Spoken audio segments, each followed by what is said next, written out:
You're watching the 420 Pace Network, found at 420radio.ca and paceradio.net. Stay tuned. We'll be back after this toke.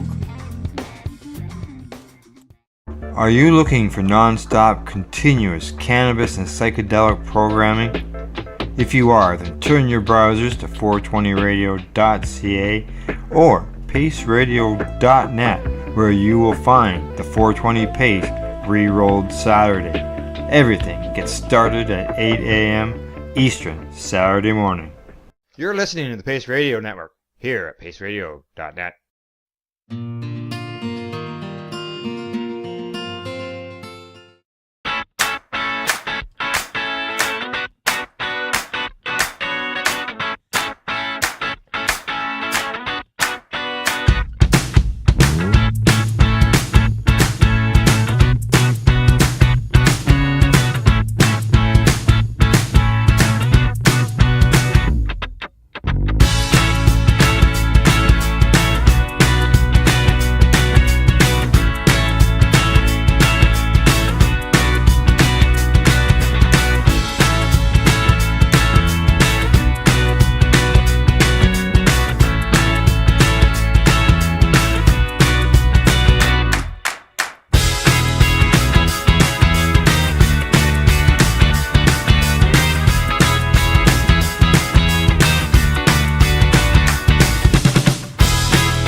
Pace Radio Network, created by patients, for patients, and for those who need to know.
What do you find at paceradio.net?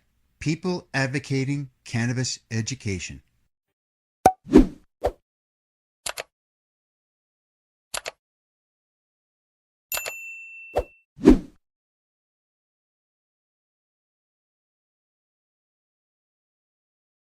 You're listening to the Pace Radio Network here at paceradio.net.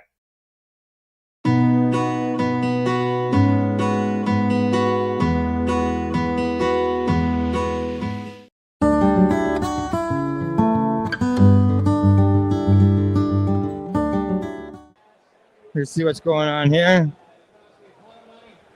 And they take it all. They take all my money too.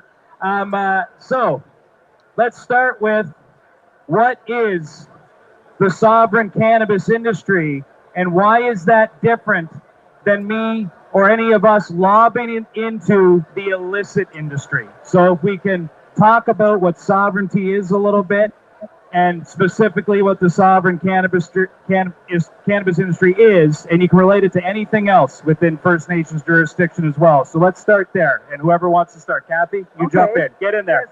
Okay, so the sovereign cannabis industry, we were told as Indigenous people many, many years ago, treaty times, that we were going to have opportunities to build our nation in all different ways. Um, Government promised us that hundreds and hundreds of years ago, and then they did another report from actually the world did it with UNDRIP, United Nations Declaration of Indigenous People, said, okay, we're going to provide economic opportunities. We're going to support economic opportunities. Then come the Truth and Reconciliation Report. They too said, we're going to help you with economic opportunities, amongst many other things. This past few months ago, they released the expert panel on cannabis legislation, changes in the legislation, had these 23, I believe 23 recommendations. Half of them had to do with Indigenous people. More recommendations of how they're going to do it. Did we get anything? No. When they decided to legalize cannabis, not one entity from government come to Indigenous people, even though they've said all this time that they were going to come, came to us to ask us what's our role. For the Six Nations Cannabis Commission, we took the hard stance that we're going to develop our own. We're going to develop our own law and our own regulations, and we're going to have it sanctioned by elected council. Now, not everybody goes with it, but our stance is that we are true. This is an example of sovereign cannabis. We're going to do it our way. It's going to be really hard. Because we decided to do it this way, we're not recognized by Health Canada, but we still test our product, we still inspect our product, we still monitor our product, so we're doing nothing less than Health Canada or less than OCS. We're doing everything but it's parallel. It's not exact, it's our way. We have certain regulations that we do now. You still have to THC. We're still going to do things, but we're doing it our way because that's what we should be able to do it, and we're told we're going to do it. So there was zero engagement with First Nations across Canada as this industry was being rolled out up until recently? Up until last year. Up until last year, okay. So there were, 6 people on the expert panel that decided that they were going to go around. One of the panel members was Indigenous, none of the others were. And they had a set of questions you were going to answer, and they were going to decide what was right for Indigenous people. So again, we didn't have a whole lot to say because they picked and choose who they're going to talk to. And not all, out of the 500 across Canada, that's not enough context to make an educated decision or recommendation. Yeah. So in the lack of engagement from Health Canada, Six Nations and your group decided to form your own regulatory body, so to speak, to ensure safe testing, safe product, clean quality product coming through your retail outlets and through your production facilities. Yes. And we're going to dive into that a little more later. Josie, you want to pick up on what is sovereign cannabis and what is sovereignty? So I can speak from my perspective. I've started in 2019 as a community engagement manager for a sovereign distribution company called Sweetgrass Trading. And we do nation-to-nation trade for most of the east coast of Canada and probably as far west as about Hamilton area. So we have the self-determined capacity as sovereign inherent rights holders. It's very important for the average Canadian, regardless where you come from, wherever your beautiful ancestry comes from, you must understand that it's not a choice, it's not an opinion, your feelings don't matter, it's fact. We have sovereignty. And because of that, we have the self-determined capacity to create a sustainable economy off of a natural resource on our federally crown jurisdicted land, which that in itself is messed up, but that's a whole other conversation. We got to work with what we got. And what we got is our reservations.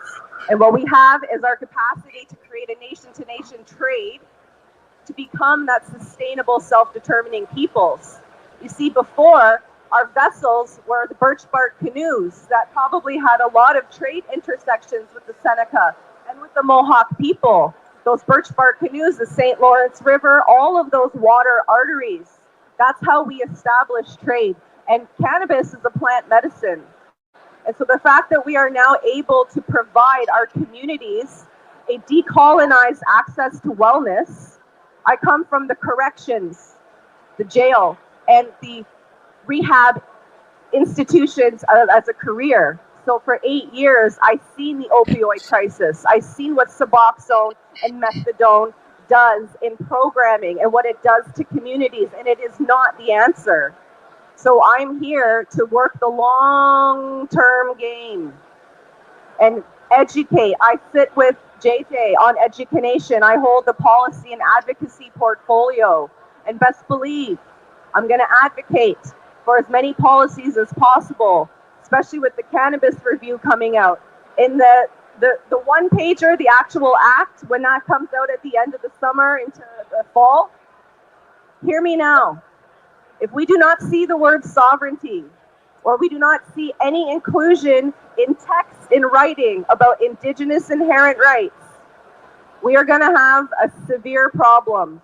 And I think that it's safe to say that we as First Nations people have established such a precedent of a competitive market. We are going to fight for our rights, and Canada needs to be ready for that. So if I was to say that the starting point for sovereignty is it just is, and it's not bestowed upon, sovereignty isn't bestowed upon a people. Not indoctrinated, It's not given, it is. There's self-governing peoples within Canada, right, the First Nations, and there's no obligation for your industries to engage directly with our industries, although there could be. That could happen, but there's no obligation. Is that correct? That's what sovereignty is. It's nations, right? That's it. So that's the starting point, in my opinion, for these conversations, which is a very different starting point. It changes the types of questions that you go to ask, right? Now, Stu, I'd like you to throw in, because you're an American. You're down in Buffalo, a great state. And tell us a little bit about your First Nation and what is the relationship between your nation and the American government or the state government, and how would that maybe differ a bit from Canada? So I'm not too sure like how different it would be for how much the government is trying to get in and try to regulate it compared to Canada, the U.S. Where we live. It's really just because we are a sovereign nation, like she said. What we want, we do what we need to do. Dispensaries, yes, we could regulate it where we go through legal growers, through the government with all the licenses, but thankfully we are very good at building relationships. And cannabis for us has been legal for 3 years. When it first started to become legal, you had people from all over the place. Everybody was trying to come in, get their products, but you don't know what you're dealing with when it's not, you don't have the regulations like the US and Canada would. So building those relationships helps ensure the product that you are putting on your shelves is what you want. Because of the 3 years, we've had the time to, hey, this is what we want, this is what we're trying to sell, this is what our name is. If you can't do it, we don't want it. Yes, we're not paying to have everything tested.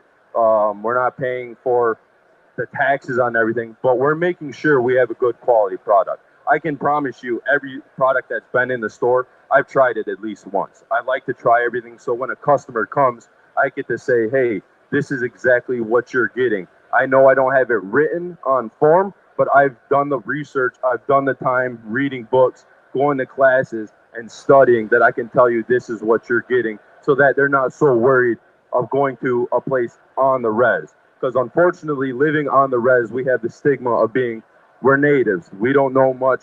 We don't have anything. And the products that we're selling, we're just doing it to make money. So all it takes is for one person to say one wrong thing, and a lot of people look at the res differently. So ensuring that you have that product and making sure that you're giving the customers what they want helps destigmatize us being native-owned businesses. Because unfortunately, we are looked down upon because we're Indigenous. You know, it's always been like that. It'll always be like that. But like Josie said, we're going to fight, and we're doing our best to make sure that our names are our names and nobody can run us through the dirt. I'm just going to jump in super quick off of what Sturgis is saying. And Kathy and I were having this conversation this morning. When you come from a distribution perspective, now, a few years since legalization, we have the capacity financially as wholesalers to test the product that we sell, that we supply dispensaries. So they don't have to do that. And you can be transparent. Part of the program, say in Akwesasne, is to be a vendor, to be a supplier to some of their vendors.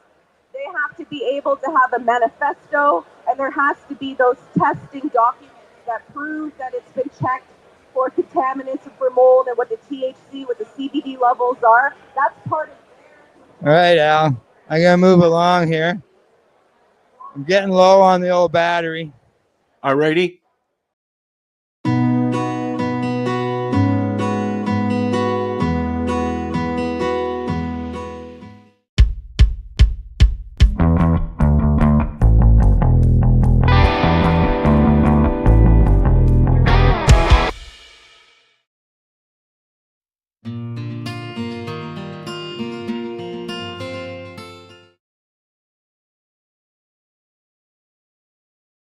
Hey, my name is Al Graham, and you're with People Advocating Cannabis Education. PACE is about promoting the benefits of cannabis, which we do through educational documentaries or through public events. Today we're at the Carpe Diem Cafe in Peterborough, and I'd like to introduce to you Russell Barth and Christina Lowe, the cannabis advocates from Canada, Ottawa, and they'll talk to us about what they're doing to help legalize cannabis around the world. Hello, Russell and Christine. How are you? We're doing good. Well, thanks. Hi, everybody. What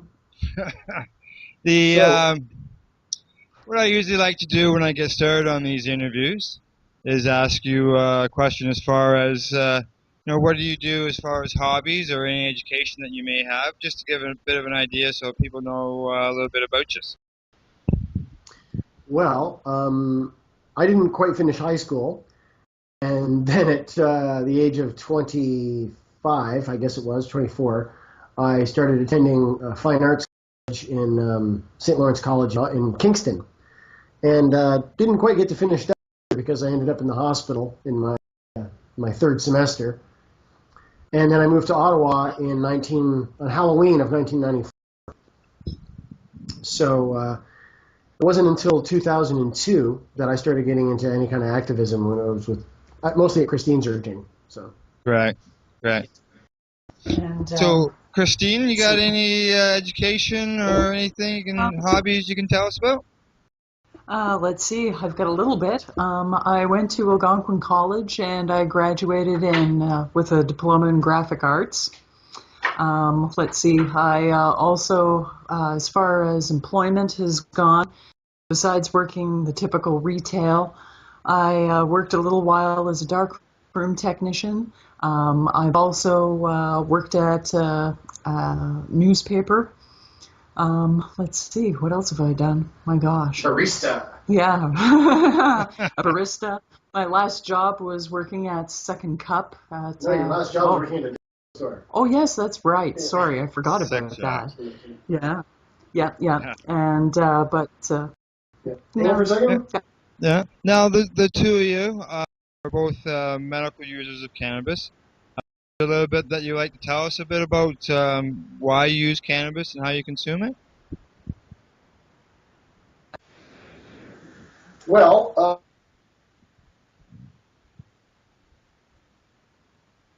and PTSD, and what we consume is about 9 grams a day each. We eat, melted into olive oil. Like we just simmer it for a long time in the olive oil, strain it through cheesecloth, and then that's how we take in most of it. And then throughout the day we have various, sort of every 3 hours we have sessions with the volcano, where we inhale it, and we also use the bong, dry bong, to smoke it too. At the beginning there, when you first started talking, Russell, I missed basically why you both use cannabis. Fibromyalgia and PTSD, Yep. epilepsy and PTSD. Okay, great. We caught that one. Was it hard for you, for the two of you, to become licensed under the MMAR program? Well, it was hard at first for me because I needed a chronic pain specialist to sign specifically. This is back in 2003, back in the days when a specialist had to be the one to sign, not just the GP. Mm-hmm. Now, in Christine's case, it took from right into early 2003, but she was doing so well on cannabis that her doctor finally relented, and her neurologist relented and signed. So she got it before I did, shortly before I did, and then I had a chronic pain specialist who signed for me. Right. Then he lost his license. Then I had to go a year with no license, and then I had another person sign, and then my GP's been signing ever since. We've been really lucky overall. Yeah. Compared to other people, we've been super lucky. Yeah. And Christine, with your epilepsy, some of the benefits that you found? Well, as far as that goes, I'm able to stay conscious through the day. I'm not high and loaded on anticonvulsants, and not being able to be psychologically, emotionally available because of those pharmaceuticals. So cannabis allows me to take care of the majority of my symptoms that I have with epilepsy. I still don't exactly have quite the amount of seizure control as I would like, but it's certainly much better than what it would be on pharmaceuticals. As well as that, it tends to take care of a lot of other symptoms that I have and other disorders that I'm also managing as well. So I'm able to do this with just simply one medication, one substance, rather than being on a whole myriad of drugs and pills and stuff like this. So she's in quite a bit of pain too because of a lifetime of these convulsive seizures. Correct. Still having, one or two a month. Yeah. So, and what was she? How many convulsions or seizures were you going through before cannabis, Christine? Well, it's I can answer that better. I remember the numbers really well. You do the numbers. Okay. For the first half of 2002, she had about 60 seizures of different shapes and kinds. And in May of 2002, she decided to quit all of her pharmaceuticals and use cannabis. And then she only had 13 more that year. Wow. So in 2003, I think she had 13. In 2004, she had 9. In 2005, I think she had 5. She got down to 3 seizures one year. And then in March of 2008, she had a triple seizure. I called the ambulance. They shot her full of Ativan, took her to ER. They gave her a low dose of Dilantin, and she's been having 2 ever since. So we don't know what happened or what caused that sudden gigantic episode. Right. And it was horrendous. It was terribly traumatic for both of us. I thought she was going to die. Like, it was a full-on hospital drama with people shouting stuff at each other, tearing things open, and tubes and wires and all this crap, and it was really scary. And she hasn't been the same since. So I've been taking care of her. But I've been plagued with seizures ever since I've been a child. As far as I can remember, I've always been having them. Yeah. When I was younger and I was having the seizures, a lot of people told me, well, you're just having fainting spells. We don't know exactly what's going on, this type of thing. So eventually, finally, when I was about 21 years old, I was able to see a neurologist in Kingston, and I was actually diagnosed at that point with epilepsy, and it's just been managing it since with. And it's a rare form too. So. Yeah. The thing they don't talk about in the brochures of epilepsy is that about 1/3 of people with epilepsy don't respond to the medications so their life becomes a drugged out mess of just living in homes or staying in one room with a helmet on, kind of stuff. Correct. So this is the thing is, even though she's still having 2-3 seizures a month, she's having better overall quality of life with this than she would be with anything else. Exactly, and that's a big point. Improved quality of life. No. Hey, Yes, if she was one of these considerably. people who could just take, 2 tablets a day, have some side effects that weren't that great, and no seizures, like some epileptics, well, that would be the wisest thing to do. And if cannabis works better than that, well, then use cannabis. But if it doesn't work better than that, then use that. But in her case, she's tried all the medications. All they do is bring a lot of side effects. I mean, the whole list practically. And they bring more seizures, not fewer. And the quality of life falls apart. There's no sex drive. She puts on a bunch of weight. Her gums recede because they puff up and then they pull back, and then the teeth are more exposed. And it's very bad. And there's all kinds of other side effects. So overall, this is just Much healthier. your way to go. Healthier way to do it. I've been commented to me, about if you start to cough, people say, "Oh, how's that medicine if you start to cough?" Well, if coughing is a small side effect of cannabis, I'd much rather have that than the ones that you just described and what Christine goes through with her medications. So, if anybody ever wags their finger at me about having a cough, I'll get up in their face about it, because I've had a sinus problem since I was 16 years old. yeah. I was in a wheelchair for 5.5 years, got out. My neck is killing me today, all kinds of stuff. If a genie came out of a bottle or whatever and said, I can do one thing for you, what do you want me to do? I'll say, fix this goddamn nose. The sinus problems I've had since I was 16 are the number one biggest cause of grief in my life. Wow, eh? So that's where my coughing comes it's from. a cough. Constantly just trickling snot, and it drives me insane. So that's why I'm always coughing and clearing my throat and working up phlegm, is not from, and if anything, cannabis has helped a lot of this. My sinuses are actually much better with all my cannabis use than they were. Yes, I live in the exactly. Ottawa Valley too. I mean, you're in Peterborough, man. You're up there in Peterborough. We're down here in a valley. It's like just living in a bowl of potpourri. We're in a dust bowl. It's like somebody just walk up and blow a handful of dust in your face. Right. It's really bad for, if you're a sinus sufferer, you do not want to move to Ottawa. No, it's not a good place. Every season is bad. It's for different reasons. Winter is bad. Every season's got its own different kind of bad. So that's the thing. My cough is all coming from my phlegm and from my my snot problem. So pot actually helps it. Yeah, I find it works as a decongestion, especially through the winter time. Expectorant too. Yes. Yep. Okay. We got to hear how the cannabis helps Christine with her epilepsy. You yourself, Russell, you got a bit of a story about you were spent some time in a wheelchair. Yeah. In 2001, I had a back spasm, not unusual back spasm, but another one of my big thoracic back spasms. And it was sending just terrible pain down my legs and everything. And finally, I twisted so bad I couldn't walk properly. And then I got home, was in bed for several days, and, just getting back and forth to the bathroom was just an excruciating nightmare. So, stupidly, I didn't go to a chiropractor and stuff, but because I didn't know one at the time. And I atrophied very quickly, and this was in November, so by February, I was just shriveled right up. I couldn't barely walk 150 feet. So From 160 that was later. to 120. Yeah, so then, we got a push wheelchair, for me. Right. Christine's parents got us that. She pushed me around in a wheelchair. It was like one of these hospital chairs. And we were going through the snow and on sidewalks and all kinds of stuff. It was really, really hard on her, man. Because she's tall, right? She's 5'10". So she had to lean down to push the chair around. It wasn't like she could just walk all nice and just push it. Right.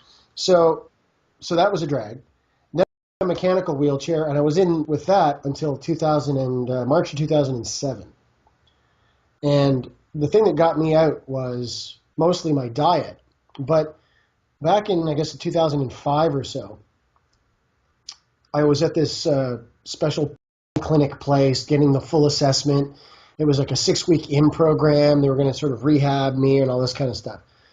After the assessment, they went, well, there's nothing we can teach you. You're already doing better. You're eating better and doing better than the people in our program. You're sort of the result of our program rather than what is normally the intake. So we can't really help you. But in the process, I had told them that it was my speculation that if I had a big pile of weed, that I could, do as much as I could to get past the pain, and then I could exercise a little, strengthen me up, and then I could have some more weed and just gradually sort of snowball the thing positively and gradually get my strength back. Yeah. And they gave me one of these sort of polite, well, yeah, that's an interesting idea, kind of looks. And then they pulled Christine aside and they said, no, he's being unrealistic. This is his life now in the chair. Get him used to Get him used to that, because psychologically he needs to get used to that. So they get to tell you you're in the chair for good. Pretty much, yeah. No, I mean, I wasn't bum stuck to the chair. I could get up and walk around. I could get from the car to the house and back and forth. If I was going to go to somebody's place for dinner, I wouldn't bring the chair, right? I'd walk out to the car and walk from the car into their place and sit and have dinner, but it was always a cane and a hassle, and I moved slow. It's kind of like having, granddad around, right? And if I had to walk like a block, forget it. I'm not even going. Don't even ask.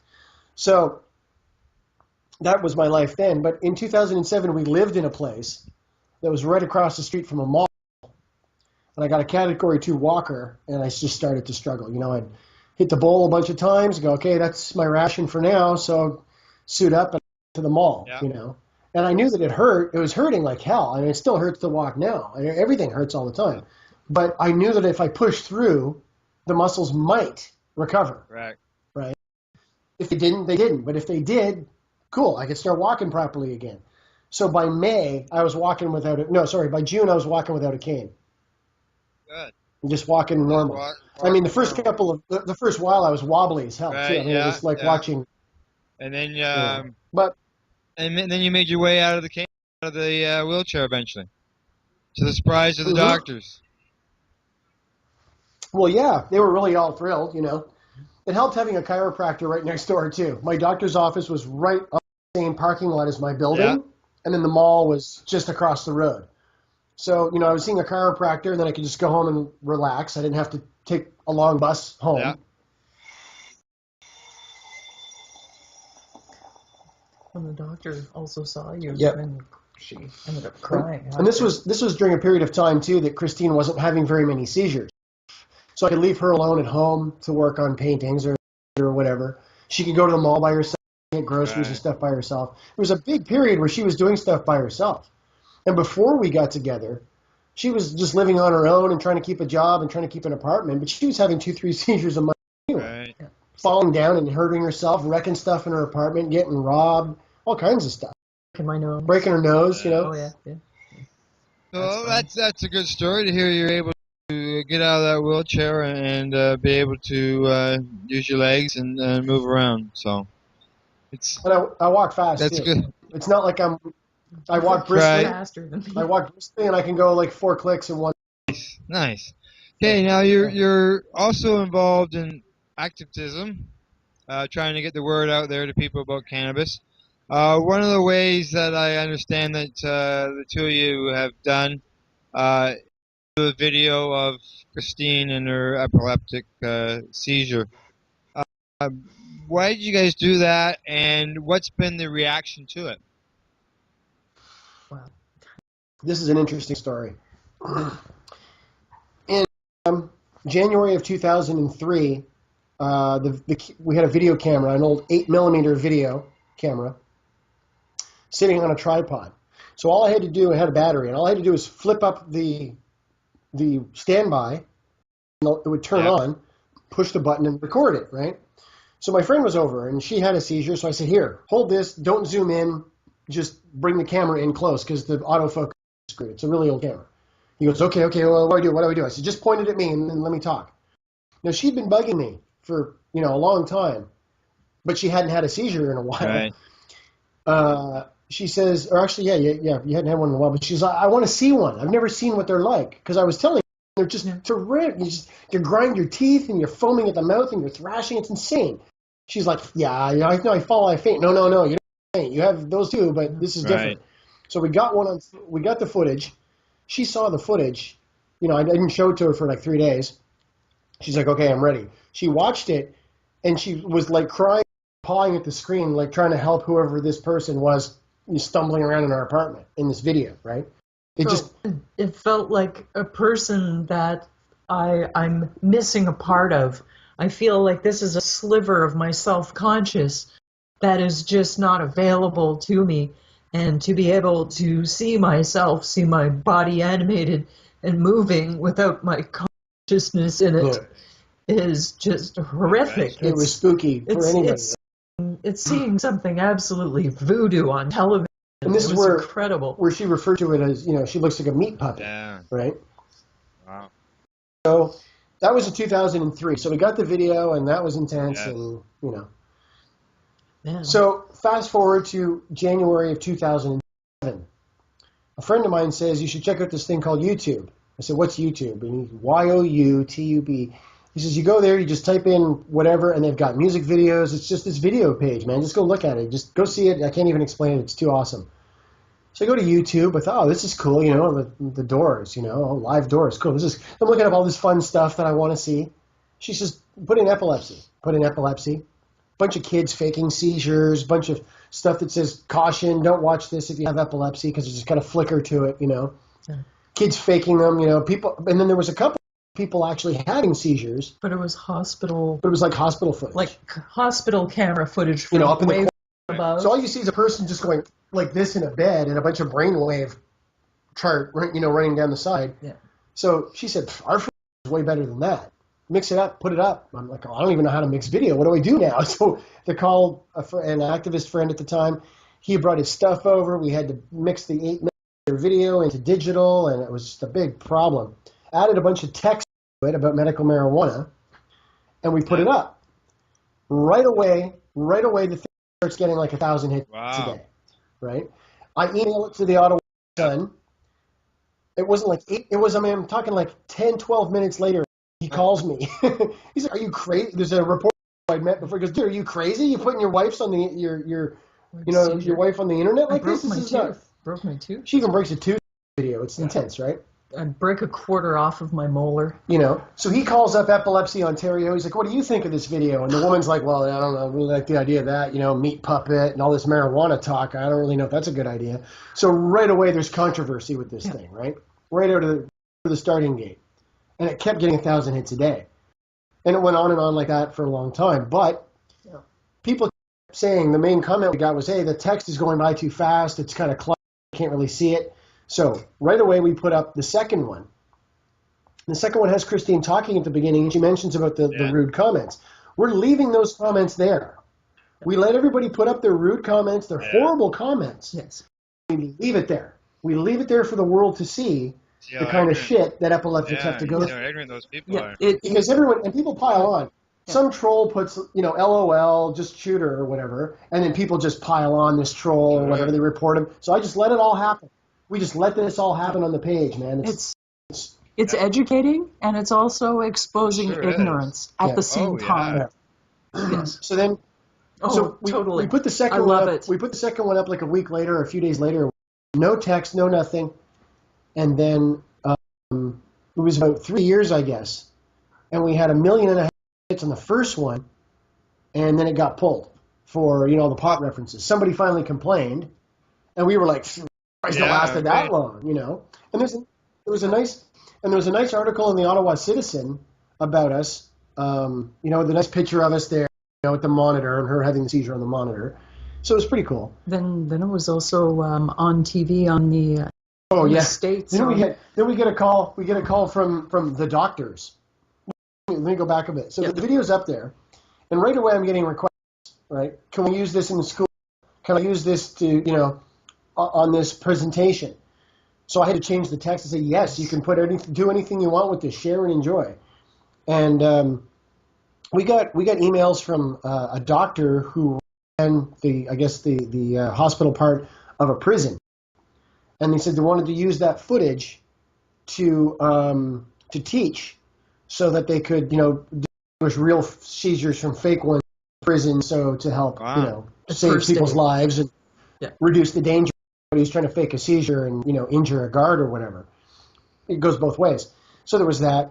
I've had young people, like as young as 15, saying, I'm doing a presentation in school about epilepsy, and right up into professors teaching at university level, saying, can we use this footage in our class? So after I changed the text on the page, the accompanying text of the video, there's nothing on the video, but you read the text with it. It says, this is permission, do what you want, download it, share it, copy it, spread it around, So it could be getting used in all kinds of places. Then we got a call, an email, and a guy says, months ago, a friend of mine, his dog had a seizure in front of me. I said, what the hell's going on? He said, dog's having a seizure, right? He's got epilepsy. So I look it up. I saw your video. And you're pretty instructive about how to take care of the seizure and everything. He says, well, the other day somebody comes into my place at work and has a seizure. Everyone else just freaks out. I don't know what to do. I might have saved the guy's life. So that happens. You know, you get an email like that. I mean, some mornings you get up, you're so depressed and angry, and you hate your, and then you get an email like that. Oh. Wow. And You know? for an epileptic to have epilepsy and to be going through so many different kinds of seizures, so many levels of violence of seizures, and to be able to help educate and to be able to have such goodness and such come from something that's just absolutely horrific. We've been told that this video has saved lives. Wonderful. And I mean, if they're using it in schools, I'm yet to find a piece of footage anywhere that matches it. You know, one day somebody's going to have a camera really good and close, because everyone's got cameras now, right? I mean, everybody has cameras now. Yeah. So one day someone's going to put up a piece of footage that is going to, ours will pale by comparison. Someday. But I haven't seen it yet. Seen it yet. Not yet. Because we get right, I mean, for those who haven't seen the video, we get right in close. She's all purple. There's veins bulging out of her neck, and she breaks a tooth. Yeah, you can see the sphincter muscles around. You can see her eyes twitching like this. Wow. It's just amazing, you know. It's probably something that would, very intense. It's like you say, Christine. It's you're watching that experience of somebody, and you know you want to help them, and it's brought probably quite a few tears to people to watch. You go through that on the video. Yeah. Okay, we've got about 10 minutes left, so I want to touch on a couple things. The next thing is the two of you, as far as helping bring awareness, have worked on a children's book called Mummy's Funny Medicine. Can you tell us the story about that, what it got it started, and what's involved, its availability? Well, in late 2002, I started using medical marijuana about 6 months in. We were talking to somebody on the street. I was on Bank Street. It was miserable weather. I started commiserating with another person in a wheelchair. So we got talking about, you know, why he was in the chair, why I was in the chair. And she said she was using a lot of codeine. I said, oh, well, you should try medical marijuana. She's like, oh, no, I couldn't use that. It's as bad as heroin. And it's, I mean, you're gobbling up codeine, and you're telling me pot's as bad as heroin? It's not. I mean, like, read the science. So she goes, oh, no. I said, you ever try quitting codeine? And I saw this, you know, look on her face, and I knew, because I've kicked codeine 3 times myself. Man. I saw this demon fly in between us. In between both of those two people. It was just like, it was, you know, she knew I was to her. Like when she runs out, this codeine withdrawal is a nightmare. It's not as bad as what I've seen heroin. I mean, you don't go into convulsions and shock, but God, it's a nightmare. So as we pulled away, she's like, what would I tell my grandson? I said, tell him the truth. Tell him your purple medicine you get when you have a cold is for you, and this is Granny's medicine. I mean, it's pretty simple, duh. So she goes off in her chair, you know. So we go off, and one of us said to the other, we don't even remember which one, somebody should write a children's book. And we didn't think anything of it. So then it was Christmas Eve or a couple of days before Christmas or something. My parents were down in Florida, and we were already talking about becoming public activists and doing something with the news and talking with them about a compassion club. So I said, how are we even going to, you know, so we have a conversation on the phone with my parents. Hey, Christmas, yeah, okay, well, have a good time, talk to you, bye. And then I said, how am I even going to broach this topic that I'm using medical marijuana? They don't know. How do I even bring it up? It's like they're so stupid, I have to use a children's book or something. See Russell in his chair, see Russell feeling better. And then we looked at each other like, you know, we knew right away, oh my God, what a crazy big idea. I was, oh, geez. So we got a piece of paper and we just started jotting this down right away. And doodling. And that's how we came up with the idea in like quick stages. I said we should do it from a kid's point of view. Kid looking at the parent who's sick. So in the book, Heather, the girl, is basically Christine's point of view, and Mommy is me. I'm the, you know, Mommy's carrying my sort of symptom. People might have thought it was the other way around. Christine was right, exactly. But so the thing is, yeah. So in the book, I'm basically mommy, right? We just switched it around because it was easier than daddy's man. We kicked it around. So we literally hammered the sketch, the text as it went in the book. It must have come out in about a half an hour. Because what is it? I mean, it's like 1,000 words, not even. It was very quick to write it out. So we had some quick sketches, and we're like, oh, this is so great. This is so great. So we told Mike Foster. I mean, he's only a few pages in. His eyes are all wet. He's like, we got to do this book. You got to do this book. Is... He is the owner of Crosstown Traffic, which is the flagship head shop in Ottawa. Yep. There's lots of other head shops. There's some that are physically larger, but he was really the first one. It's just the most awesome place. Premium quality. And he's also been a big activist for like 25 years in Ottawa. He's not just some guy who owns a head shop. He's an activist. And Yes. Yeah, I should actually have my hat off talking about it, quite frankly. Yeah. No, seriously, he's Canadian activism royalty when it comes to marijuana. Okay, continue the story. So he says, you got to do this. So we're like, we're on it. But I mean, how do we publish this? He goes, I'll think of something. I know publishers and printers. You leave that to me. You get it done. So she starts doing drawings, right? And I'm getting, every time she goes, come here, look at this. What do you think? She pencils something up and I'm like, oh my God. And I start crying. It looks so great. So she gave me all these line works. I scanned them all, touched them all up, get rid of all the weird little dots and whatnot. And then I colorized them all and put it all together with the text. And that took, it took her about a month to draw it, I think it was, and about a month to colorize it, something like that. Mm-hmm. And we managed to get it published. When we showed Mike the galleys, we had it all, just as big images. He said, okay, they've got to be set properly. But he says, I think I'm just going to do it myself. So I said, oh, wow, okay, cool. So he just talked to a printer and got got a price and everything, and he had 2,000 copies made. So we said, that's awesome. We'll do it for charity. We don't want any money for it. So, and it's the book. The book itself, when you hold it, it's an educational medium in a very non-threatening form. Having information such as that available in that book, but in a format that is just very simple and very non-threatening. It's easy for anybody of any age to leave that on a coffee table. For example, if I was going to be getting starting using cannabis, if I was trying to approach this topic maybe with my parents, if I feel that I couldn't actually talk to them about it, I'd maybe, get a copy of this book and leave it out on the coffee table underneath Dad's Sunday newspaper. People have told us, this type of thing. Older people have told us, our young adult children were totally against us using marijuana. Then they saw your book. It totally bridged the gap, and it started to help change their mind. Started healing. Yeah, people in their 20s. You're saying my adult parents, my older parents, obviously, they couldn't cope with this. They saw the book. There's peace in the family again. They've shown it to little kids and stuff. So we've got a lot of positive feedback about the book. And there's a read-through video on YouTube where, we have some nice Pat Metheny music in the back. Christine just reads all the text. People can just search out Mummy's Funny Medicine on YouTube, and they'll be able to get the video of it. Right. Okay, I'm just watching my time here. There's lots of stuff that I had hoped. Oh, I'm told don't worry about it.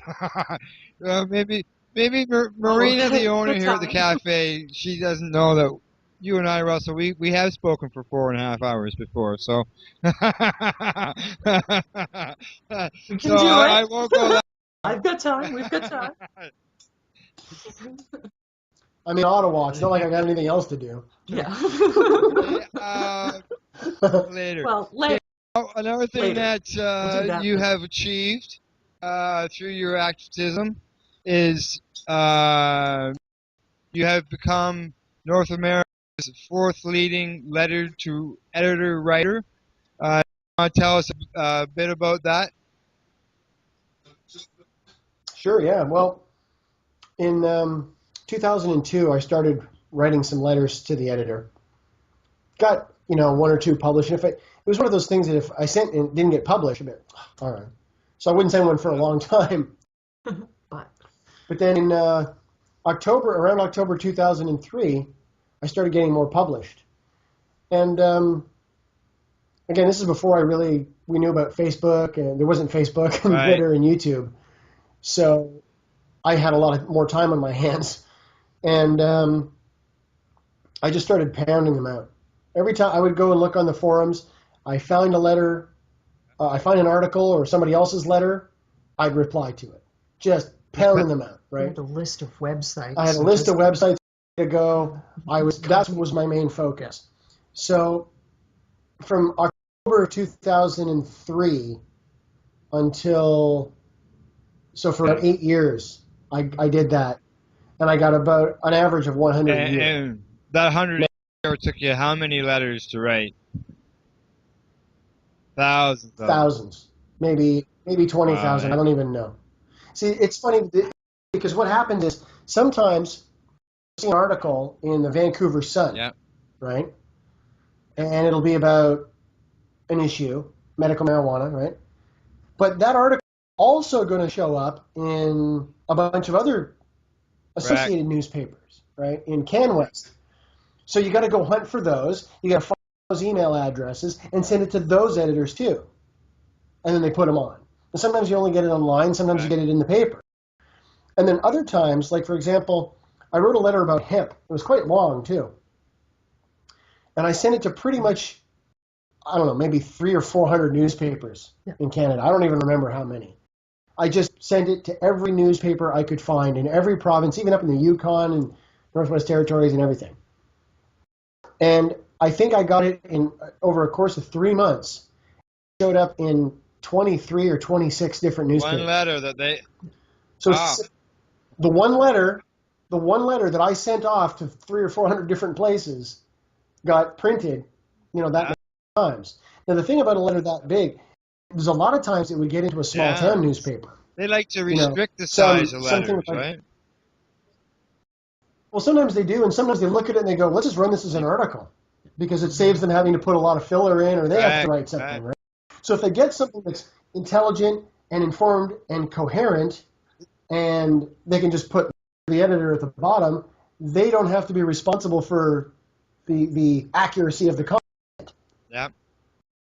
So it's verging on. So they started verging on op-eds. In fact, a couple of times I'd send out something off to the Ottawa Citizen, and there was a really nice letters editor there, and he would call me and say, "All right, look, you need to change this and that." So he would work with me to get it right for his paper. And then he had me in to have a serious photo like this taken, of me, the writer, of a letter and stuff. I have to break the law to heal myself and all this. So this kind of stuff happened. And then there was a lot of times I would write one letter and just send it to every newspaper, and it would show up in 3 or 4 places all once, over one weekend, over 1 week. I had one letter in 4 newspapers in one day. That was pretty awesome. I think it was the one about Pierre Burton. So your advice to somebody who is writing letters is, even if your letter doesn't show up, keep pounding them out, because eventually they will get. And the thing is, too, the editors read them, right? The editors are looking at these letters, and if they start getting more a consensus of people who are sending in a lot of intelligent, concise letters, especially if you correct them and say, well, actually, your article about this, correct them. And people are like, oh, I don't have time for that. Yeah, well, you got time to sit on the bus and play some game on your phone or whatever. You got to play a video. Take an hour to write some letters. Exactly. You're part of the problem by sitting there and playing video games versus going out and trying to help change things. Yeah. So there's other guys who have done a lot more. Yeah. Robert Sharp is. Kirk Muse is the other one, and Stan White. Those are the 3 guys ahead of me. Now Robert Sharp, he does a lot of it in the States. I hardly ever wrote to any place in the States. If I had taken the time to just write to places in the States, I could probably, my numbers would be up like this. Yeah, they probably would, and it's quite the accomplishment just to become fourth. Yeah. Well, yeah, and I mean, Yeah, that's and for you're the only world. trading basically in Canada. Yeah. In Canada, yeah. And the thing is, too, I mean, I don't know for sure, but I don't think anybody else in Canada has ever written 800 and some, had 800 and some letters published in Canada. Period. So I might just be the most published letter to the editor writer Canadian in history. Canadian And history. just so people know, this isn't just like this is all letters, not just cannabis letters. You're the fourth published Right, exactly. editor writer on all subjects. Now, I don't know about that. I don't know about that, but I mean, if you go through the history of Canada, is there anybody who's had more than 800 letters published? Yeah, really. In their life? I don't know. So letters to the editor, I mean. Letters to the, I don't know. So I can't really say, oh, I'm the biggest real letter writer in Canadian history, but it's starting to look like I am. I've been writing for years. I got maybe 20 in. Because I know Stan White, Kirk Muse. Yeah, well, those guys are all American. Yeah. Robert Sharp, Kirk Muse, and Stan White are all American. So I think the next thing I want to touch on, all right, is a news conference that you held. Not many people get an opportunity to hold a news conference to oppose an opposite of their prime minister of their country. So would you like to fill us in on this story and how you're able to accomplish that? Okay, well, how we accomplished that was with the help of Tim Meehan. Yeah. And he knew a little bit more about getting onto getting a press conference at Parliament Hill is actually pretty easy. You call up the press gallery. There's a phone number. You can find them online. And you say, I want to hold a press conference in the Charles Lynch room. And they'll say, okay, what's that about? And what date? And when do you want to do this? And this sort of thing. So we did this kind of stuff. And we learned a lot of stuff about that, but that's another story. In this story, what happened was Stephen Harper was going to be giving a speech right over at the Chateau Laurier, which is quite literally next door. It's just over it's right next to the canal, and the canal is right there by Parliament Hill. They're right there at the Chateau Laurier at the Canadian Chief Police Association, right? All the Canadian chiefs of police are there. So he's having a big press conference. He's giving a speech at their big thing. So we said, all right, we're going to have a press conference right after whatever. He's scheduled to have his speech at a certain time. We'll have our press conference at the same time. So we show up. I was using my wheelchair at the time. Christine's there, me and Tim. I think that was about it. I don't think anybody else came with us.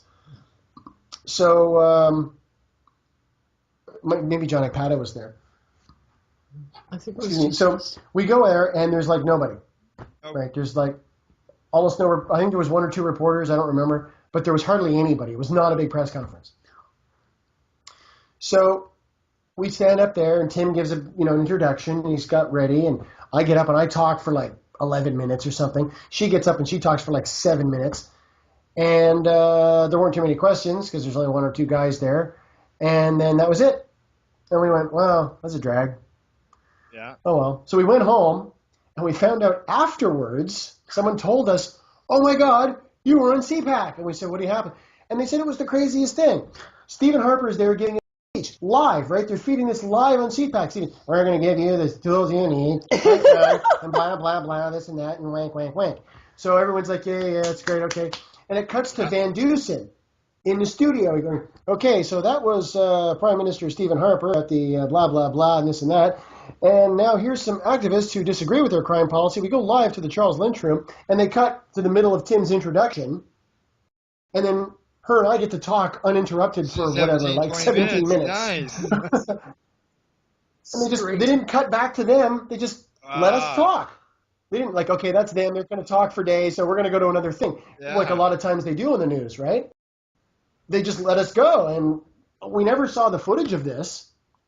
Probably. It's probably in the archives there someplace, But when we were done, then they cut to Van Dusen. Okay, well, they gave this thing and gave a couple of highlights. He probably had the teleprompter ready for him, and then they went on to whatever else. I didn't have CPAC at the time, so I didn't know. But people called. They're like, "Oh my God, the whole thing!" It's Yeah, I guess so you would we be. were really happy about that. Following And, of course, the prime and then, of course, minister. we had quotes.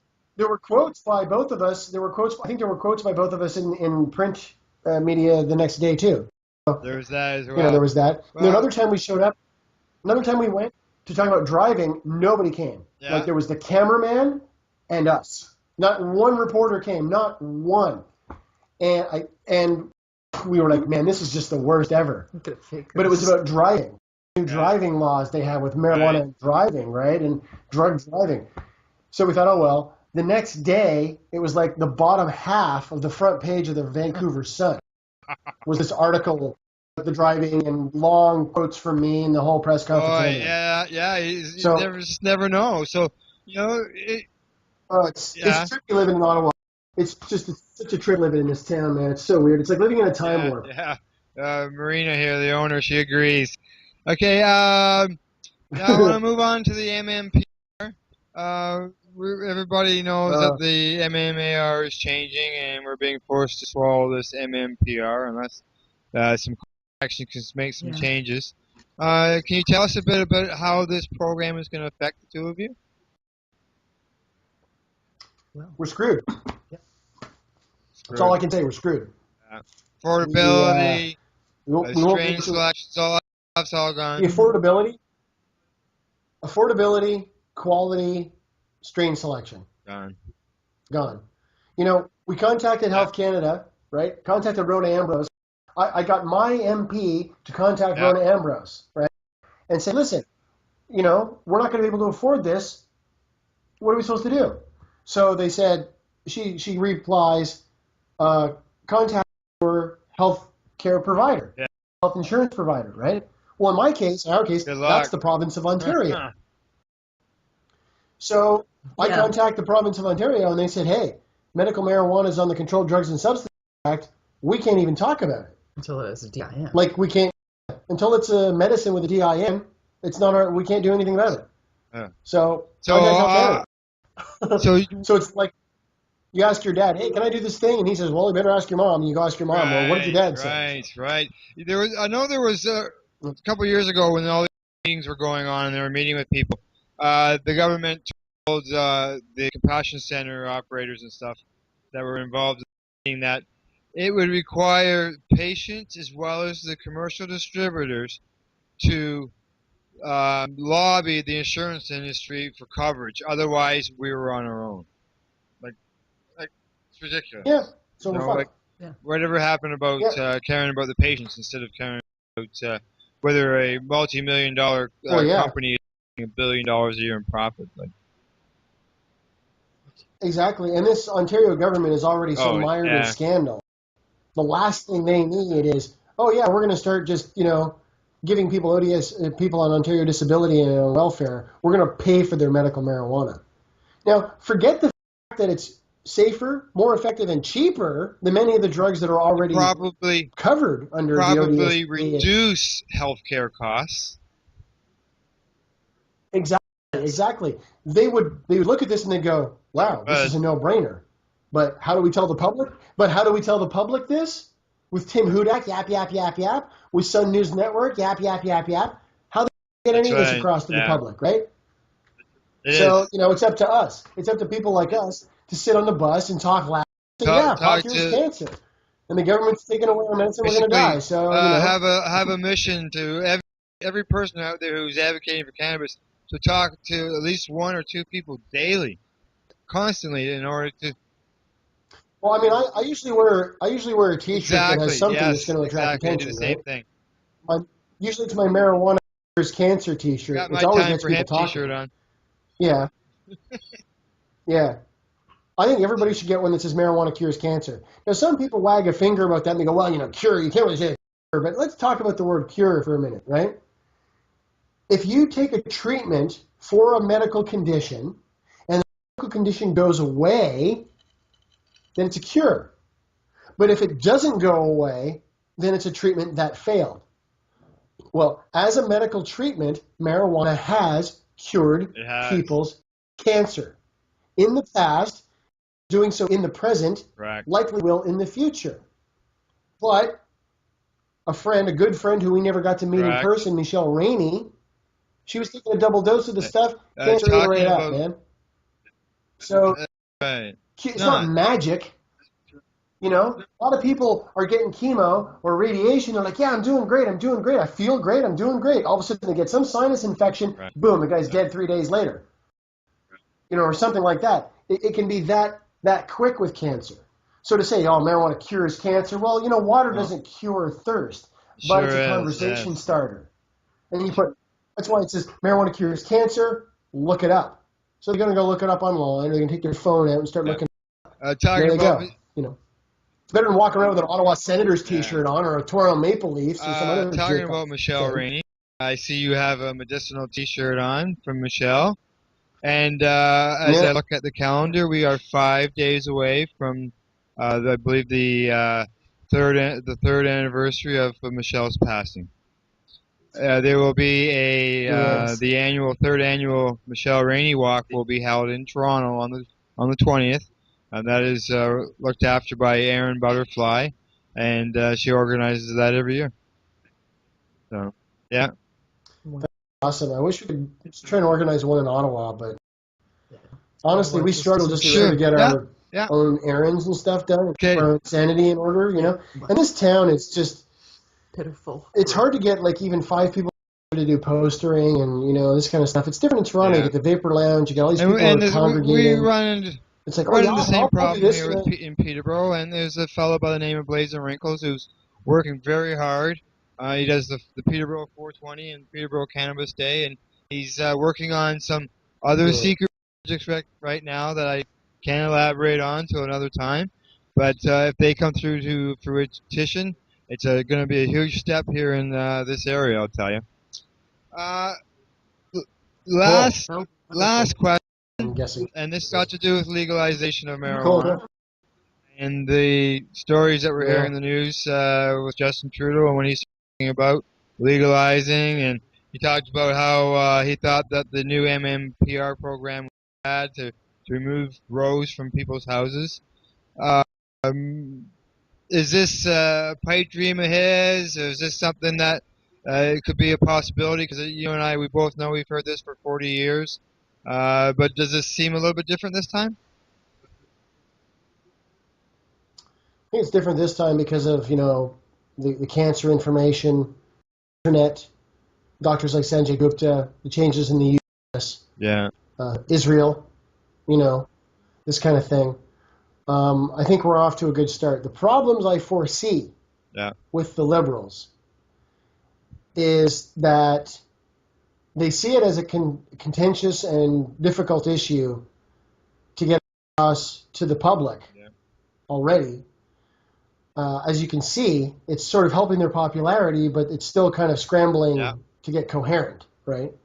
It's not and the thing is, I mean, people keep like, oh, Justin Trudeau saying this and Justin Trudeau saying that. It's not like he goes bursting out of the gate, well, I think this and that about marijuana. It's the press ask him a question and he politely responds in a fairly intelligent and almost fully informed way.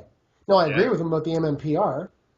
Taking away people's grows is ridiculous. It's the safest, cheapest, most effective way to get medicine to the people, for the people who want it. People like us, forget about it. The best way for us is through commercial grows, the big ones that produce and send it through provincial, you know, bodies, deliver it to our door like they do with her hormone thyroid medication that she's got to take. Right? And the whole bit. That's all free. That's delivered to our door.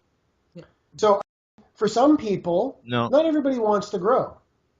Not everybody needs to be growing. I mean, some people have a dose load so big that they'd have to live in a 6-bedroom apartment to do it. You know, you cannot. Some people can get by in 3 or 4. I know a guy who got by in 1 pinner a day for his Crohn's. I know. Yeah. He says, man, I said, you don't use very much. He says, I roll these little thin joints. He says, I smoke a half of one a night.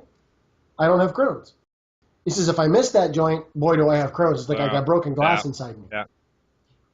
And I shit blood, you know. But if when I people talk about legalization, some people picture everybody growing 1,000 plants. Is this something that some people, whether you're government or recreational users or just anybody in society, should be worried about somebody growing 1,000 plants?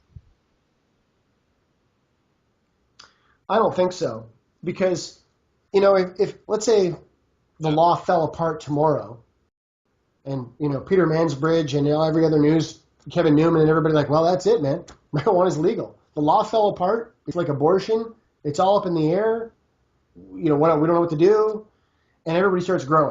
Okay, great. Everyone's growing on their balconies. Everyone's going to grow it in their backyards. Everyone's going to grow. But somebody's going to grow 1,000 plants one summer. And be, oh boy. And they're going to hang it all up in their shed. And it's going to cure real nice. And they're going to trim it all. And they're going to bag it all. And they're going to, okay, great. And they're going to bring it to the market. And the market's going to say, yeah, $800 a pound. What? Are you crazy? I cost me that much to grow all this. So basically, because everybody's got 1,000 plants, nobody's got any. It's called a market glut. It's a lot of work to deal with 1,000 plants, man. Especially if it's all one harvest, right? Yes. If you're growing 10 rows of 100 plants, you're going to cut them all down and hang them in one weekend?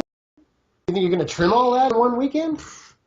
Maybe with a big machine. And if everybody's growing 1,000 plants, where is it going to go anyways? Exactly. Who's he going to sell it to if every grandmother and every teenager's already got their 5 or 10 or 20 plants in their backyard or their shed or their basement or whatever? So some guy's going to grow 1,000 plants. He's going to try and get it to the States. What's he going to do? Put it on a truck and just drive across the border? No, it's not that easy. Even the bikers are going to be turning it down, and the mafia are going to be turning it down because they're like, hey, we got plenty. There's a market glut. No one's buying it, and there's only so much you can push across the border before it starts. That's right. Everybody starts to get. So, I'm not worried about stuff like that. The thing I'm worried about with everybody free for all is much like we have the problem, or much like the problems we have now, is that people are growing crap weed, and they think it's great. You go into any head shop that's like a grow shop place, right? And you get talking to them, and people will bring little samples, like, oh, yeah, look what I grew. And the guy's like, you don't know a damn thing, man. You don't know what you're doing. Get that book, this gear, this is how to do it properly. Because people are growing all this chemical-laden, raggedy-ass weed, and they're selling it to people on the street. They're selling it to teenagers. They're selling it to old people. They're selling it to sick people. No. And it's not cool.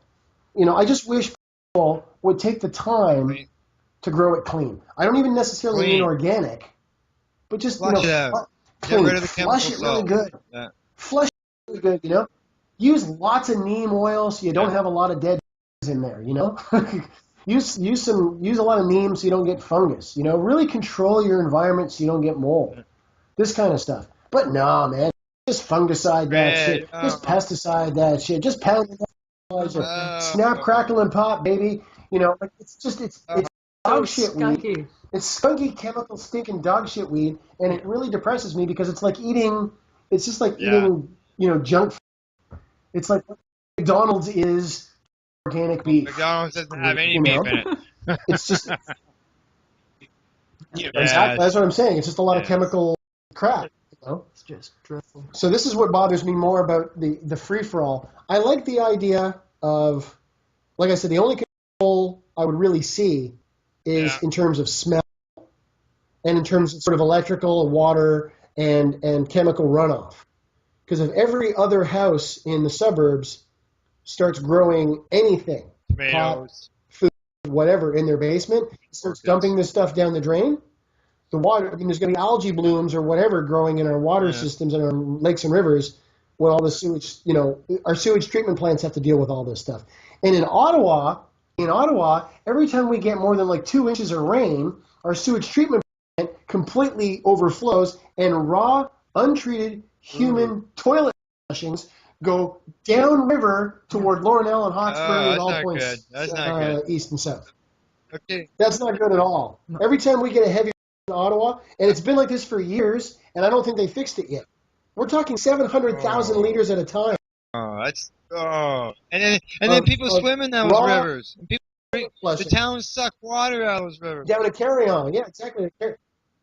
Carry-On Beach, yeah, they're pulling water out of there for their farms or whatever. It's just disgusting. It's disgusting. Okay, to wrap things up, have either one of you have a final word that you would like to say? Get out busy. We were just talking about this with Matt Myrna on his show before you called. Have conversations on the bus. Have conversations in the supermarket.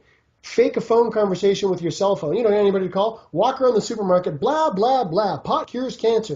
You should have seen this woman on TV on the internet. Her breast was rotting right off.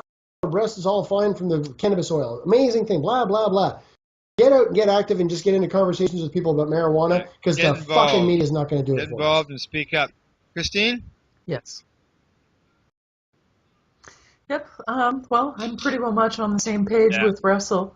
It would be wonderful to see more younger people get more active in their community as far as this goes, because just seeing young kids schlub around town wearing their pants halfway down their ass and shoes all untied and whatnot. Yeah, and shuffling their feet and using their little iPads and their little cell phones to check out porn sites. Yeah, Like, come on, busy. get more active in your community. Yeah.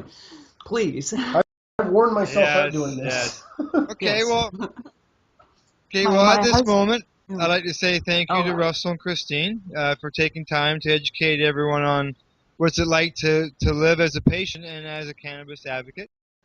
I'd also like to... you're welcome. Thank you for having us. I'd also like to thank us. Marina and her staff here at the Carp Diem Cafe in Peterborough. And everyone... Yeah. Thank you so And much. everyone present today, for those on YouTube who will be participating for being people advocating cannabis education. Thank you.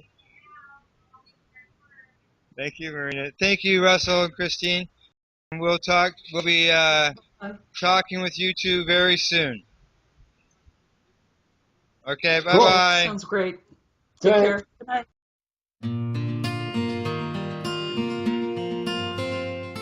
Organizations they may be involved with. All medical advice during our broadcast is not a medical opinion and should be checked with your medical physician.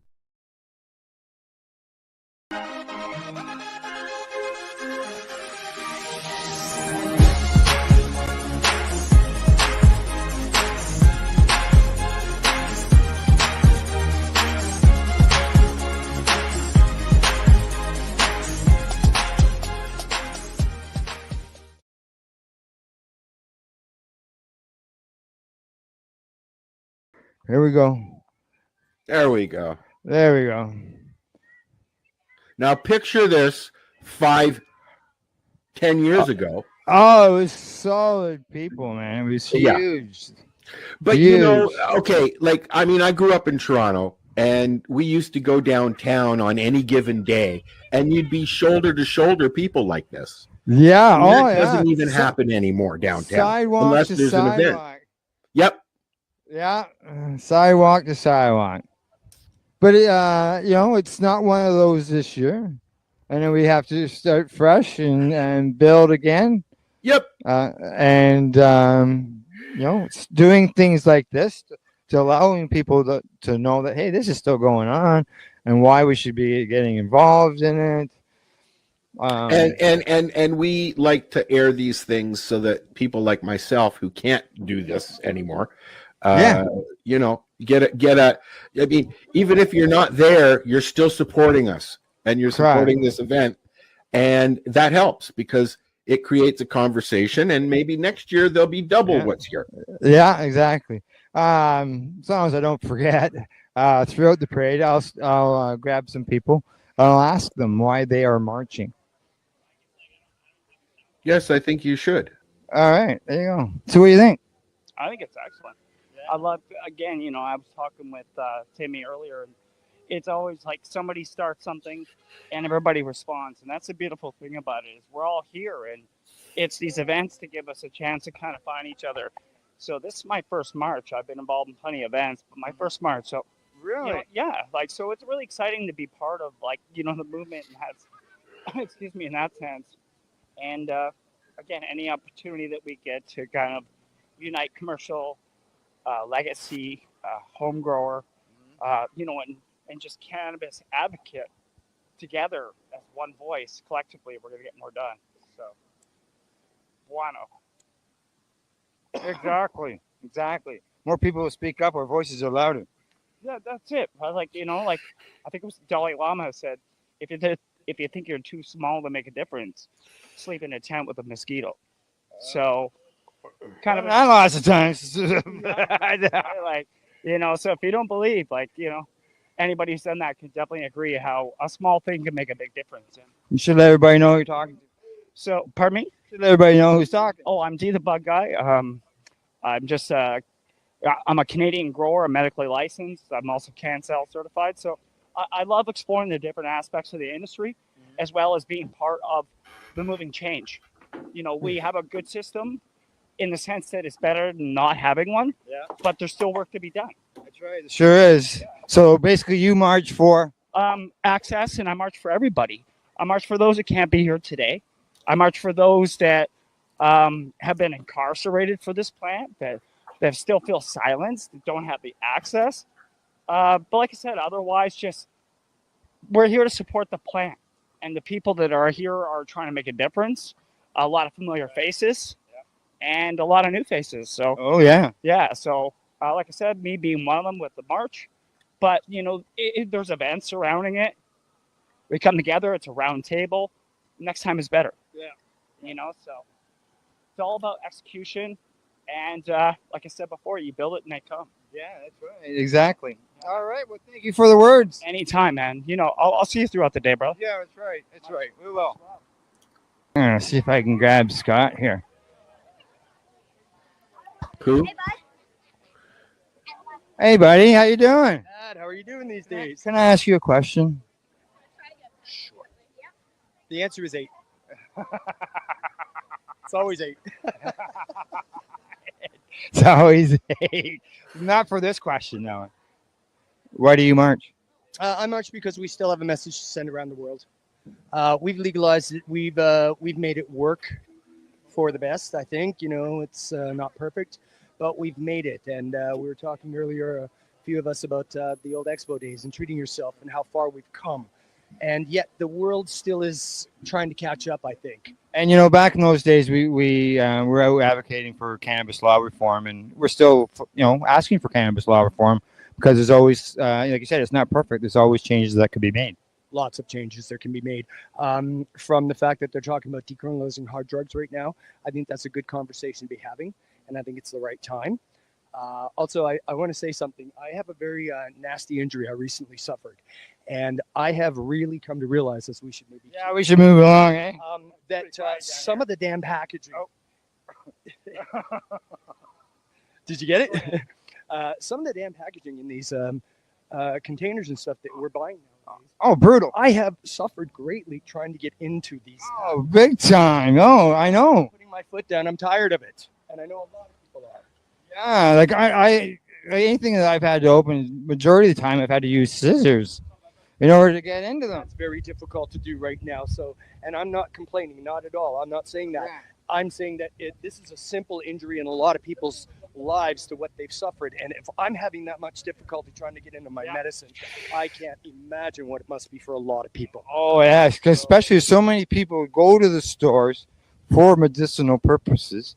And I think that's, I'm going to say too, because there's been a lot of increase in the older category of people going in, right? So they're having to deal with these packages. And yes, from seniors to disabled people, even the people that are new to it, they're befuddled by some of these packagings. And I just look at them and just have to roll my eyes and go, yeah. Yeah. Normalization. Yeah, correct. Well, we caught up to the parade again there, Al. All right, Scott, thanks. We'll be talking, man. I will look forward to it. That's right. Bye. How are you? Can I ask you a question, just so you know? I'm Al. Here's my producer, and we're live on 420radio.ca and paceradio.net. So my basic question is pretty simple. Why do you march? I've been doing it for years, and we still need to recognize it globally, so I march. There you go. Exactly. I want to travel and be able to smoke weed in other countries. Yeah, exactly. Good answer. Thank you. right? So we need lounges. We need lounges where they can host events. Yes, we do. We're missing so many of them now. It's really sad. So why do you march, Ashley? Oh, because this needs to be legal everywhere, and we need to change the face of legality too. We definitely need lounges. Exactly. We used to have a lot of them in Toronto. Not Yeah. Now there's Exactly. like 4. We'll get there. You know, as I said to people earlier, when cannabis was illegal, we were marching for cannabis law reform, and we're still doing that today. to this day, 100%. We still need to up all of our legal limits to allow for medical patients to actually get some form of relief. Why should someone get arrested with 32 grams or a ticket for 32 grams when you can go places and buy substances with greater quantity? Right? Yeah. Ridiculous. Absolutely ridiculous. All right. Thanks, Ashley. No problem. Thank you. Website. SofaKingGoodBakery.com. Okay. Thank you. Do you remember the days when the chant was so loud it would echo off the buildings? Oh my God, you couldn't see the street. Oh, yeah, side to side. Sidewalk to sidewalk.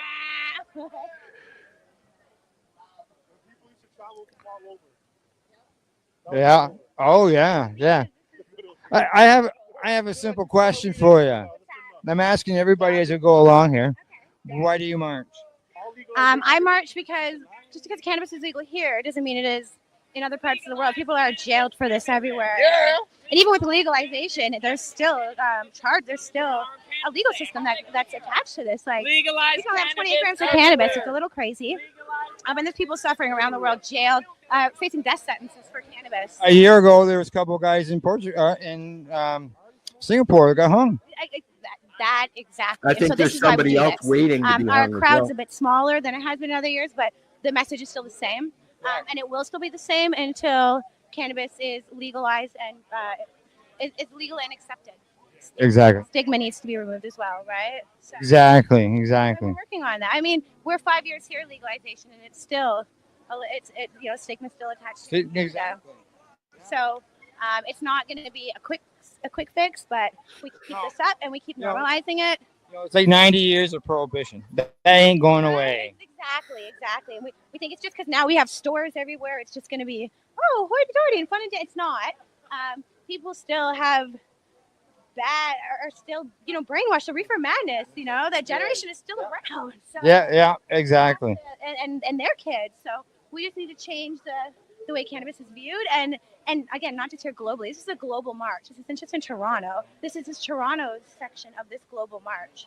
Yeah, exactly. So we just need to, keep fighting the good fight. Yeah, There's a big exactly. one going on in New York right now too. Al says there's one going on in New York right now. I love it. Well, it is global, right, guys? That's right, global.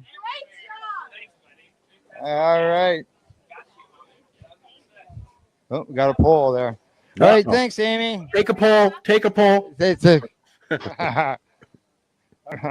Put some rap music on. I'll stop and ask Church a question. I'm asking everybody the same question. Okay. All right. Okay. Why do you march? I march to spread awareness and to show my experience along with having a good time and hanging out with some friends. That's right. Yeah. Awareness is good. That's right. Okay. Thank you. Bye. The Hamilton Hey, Police Headquarters.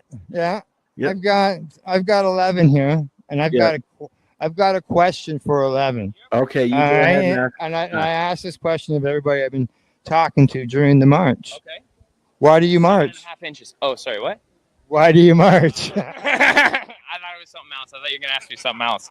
I mean, one, it's just great to see everyone. Let's be honest. Should we keep walking? Let's not lose the herd.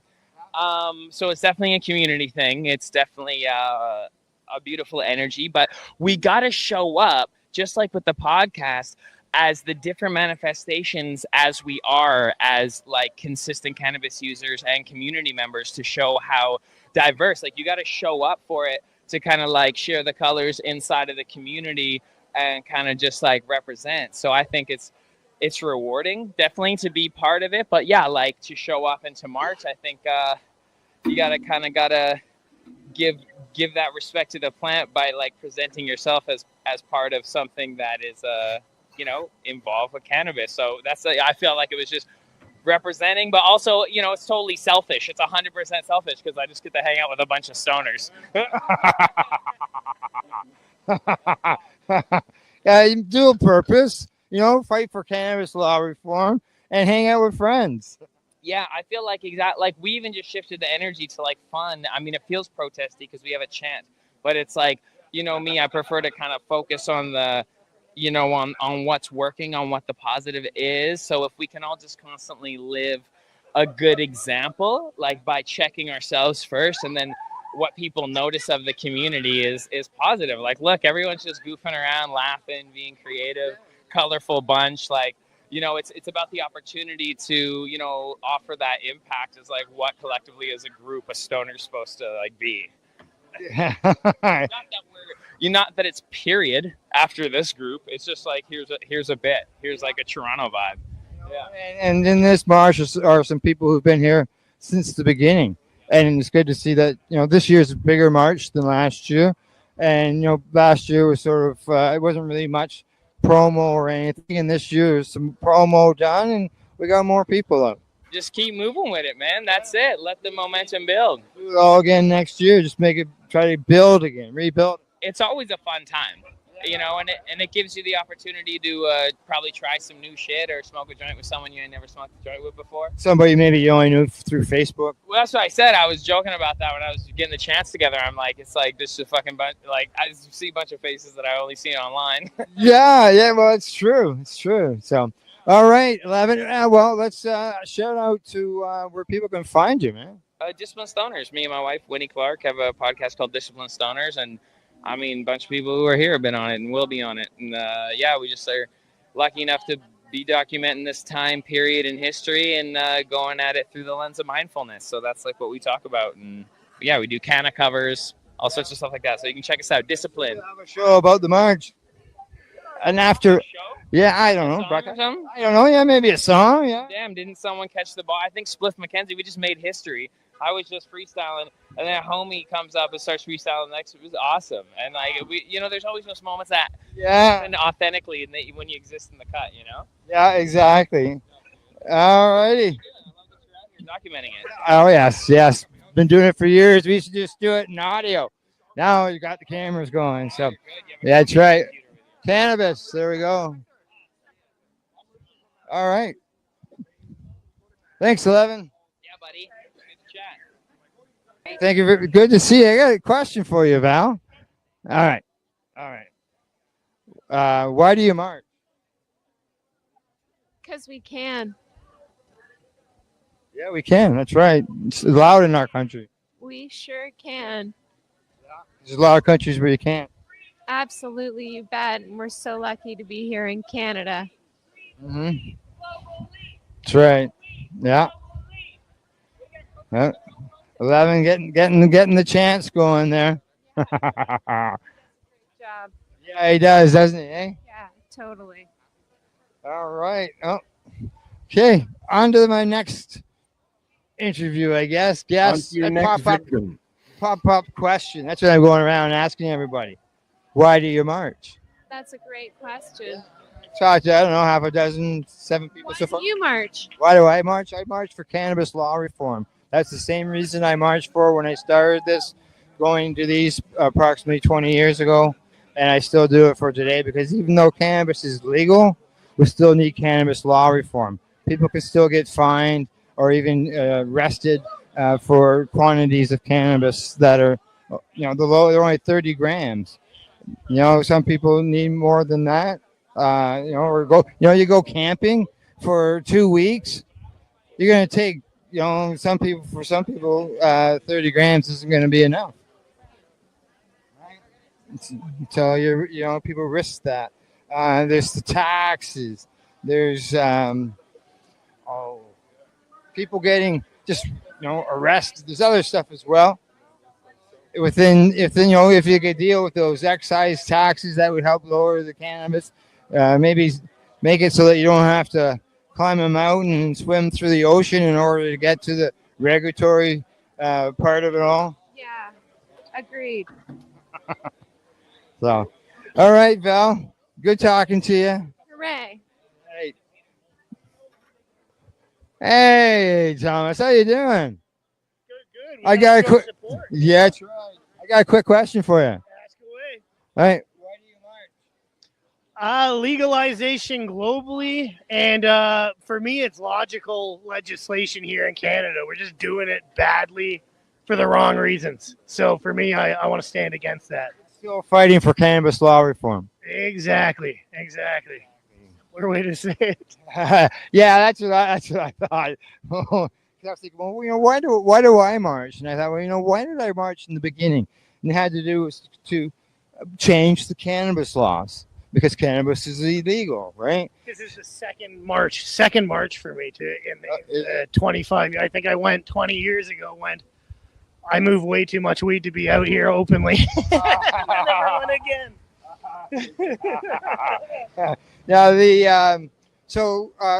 back then I was marching for cannabis law reform, and today I still march for cannabis law reform because there's things that could be changed.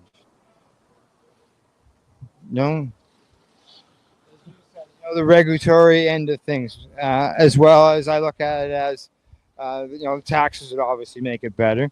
I think I adjust that. Patients can have tax-free medicine.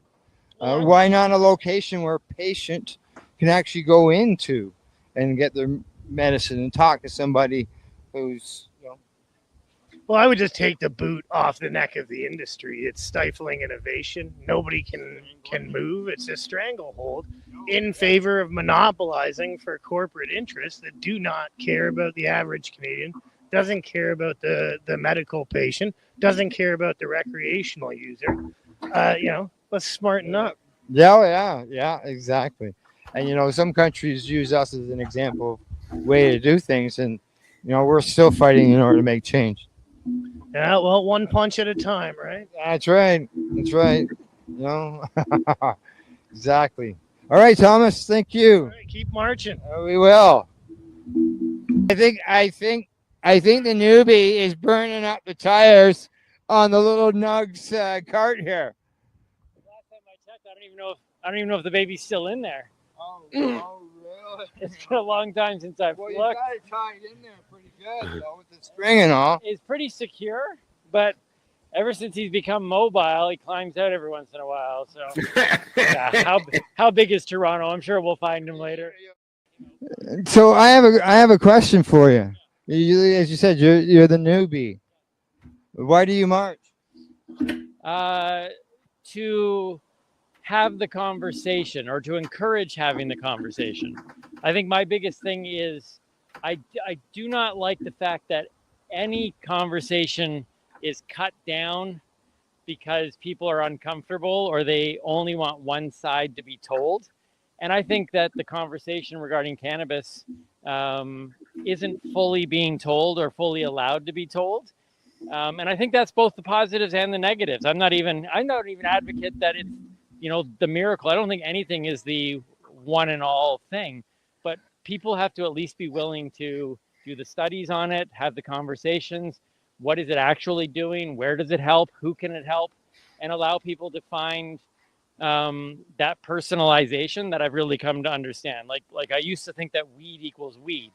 And now I've become fully aware that it's so personal in terms of how you take it, how much you take it, what you take it for. And if the conversation isn't allowed to be had, then people will constantly be quite possibly utilizing it in the wrong way because they have nobody to really go to find out how they can improve, I guess, their experience with the plant. That make sense? Yeah, it sure does. And being you're a newbie, it's good to hear. Yeah, you know what? And I think if the conversation is allowed to be had, then the stigma breaks. All those other things that people are wanting to have happen, I think it just starts with people being allowed to even discuss it. Yeah, exactly. Because before, Without legalization, that was, that would be an issue with a lot of people. They didn't want to discuss it because it was illegal, and they figured, discussing it would be taken negatively by somebody, within their family or a friend or.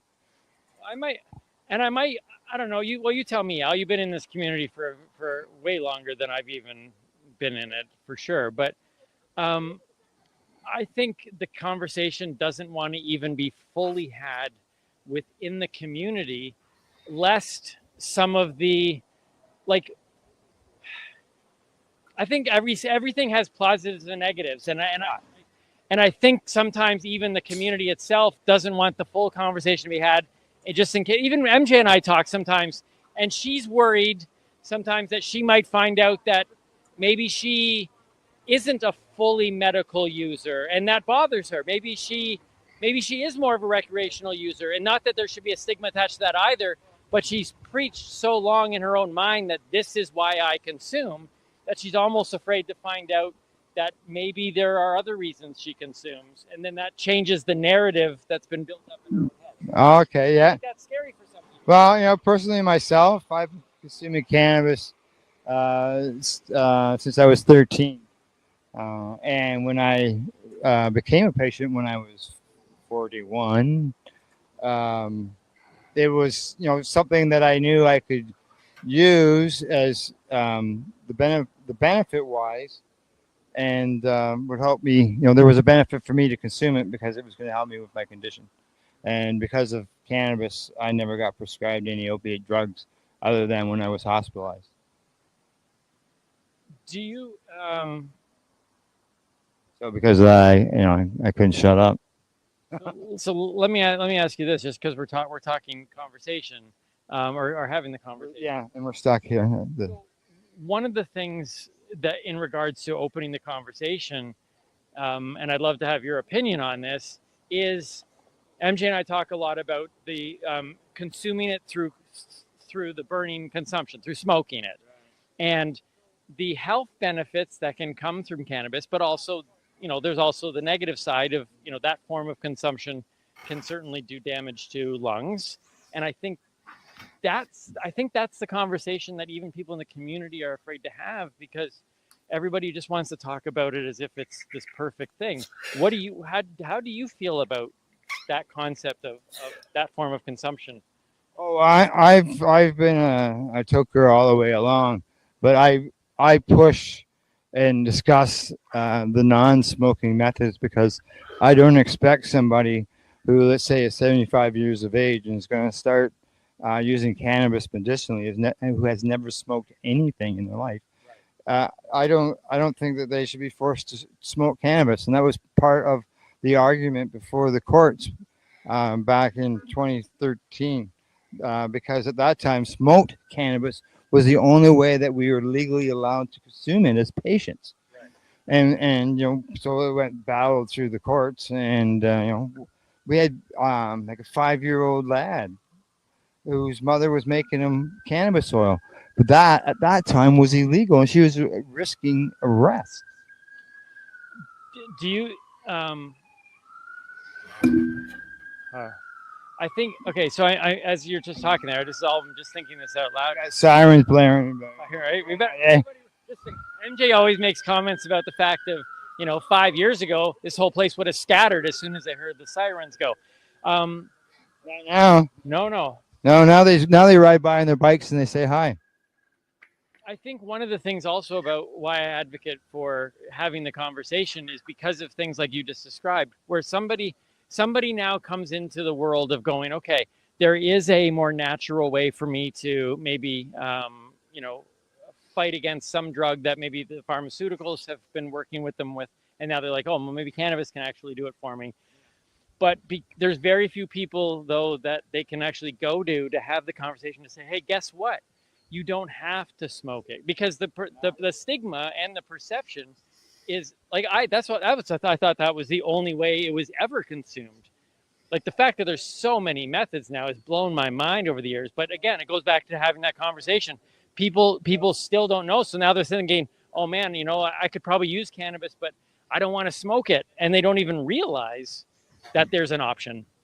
They said they don't. That only happens when people are willing to sit down and go, be we talk about bud tenders being kind of handcuffed, that they're not able to. They often are the doorkeeper, and someone comes in and they're interested in trying something, but the bud tenders aren't equipped and empowered and trained enough to really share any information with them. And so where do people go who are like going, like, I think this can help me, but nobody can talk to me about it, and nobody's willing to talk to me. Oh, believe me, in those early days, that was big time, big issue. And there's more now than there was 5 years ago, but 10 years ago, it was nasty. Well, I can tell you this, and I'll end with this because there's lots of other people. Right, we got to go. Yeah. But this conversation that I'm just having with you, if you had told me 10 years ago that I would be at a global marijuana march on a video feed having a conversation about cannabis, I would have been like I would have thought you are nuts and you're high. You got to be high, clearly. So just that's why I'm here, is the fact of, even as a non-consumer, I still believe that these conversations need to be had, and that's what I'm advocating for. Yeah, exactly. All right. Thanks, Timmy. Where can people find you? Oh, well, you find us at the Newbie and the Doobie, and we do have a show here. What is it, Wednesday nights, I think? 10 o'clock. Wednesday nights is 10 o'clock, the Newbie and Doobie podcast, and we're actually working on a bunch of new stuff right now that we'll be looking to release in the next little while. And then, of course, Mary Jane Baker's got her own stuff through Instagram, and I'm at The Real Timmy Boyle. But Newbie and the Doobie, check us out, and we want to break the stigma, have the conversation, bring the fun, and raise the bar. There you go. Thank you very much. All right. Okay. All right. Well, signing off here. We're live here at the Global Marijuana March at Queen's Park, Toronto, the North. And come on, check us out. We'll be here, well, obviously, till after the 420. If you're close, stop in for a visit. Check out our vendors. Talk to you later. Bye-bye.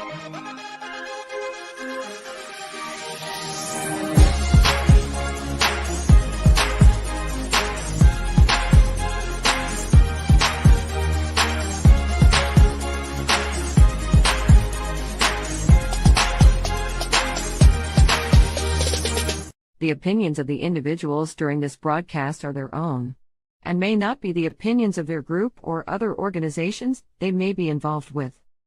All medical advice during our broadcast is not a medical opinion and should be checked with your medical physician.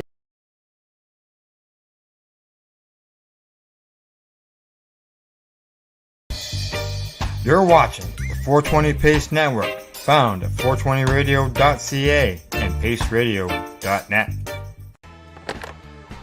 Yeah. Look, Count, you may be able to push Igor around, but I ain't that soft, dig? Now you get off my neck, cause I'm telling you straight. Oh, you want classics like Sinatra? Well, man, you gonna dig what I dig, and what my people dig, and my people are out there, digging me.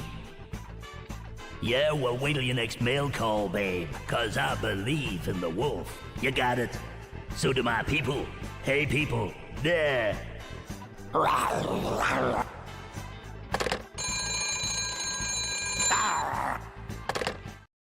are you doing? Nothing. Why not?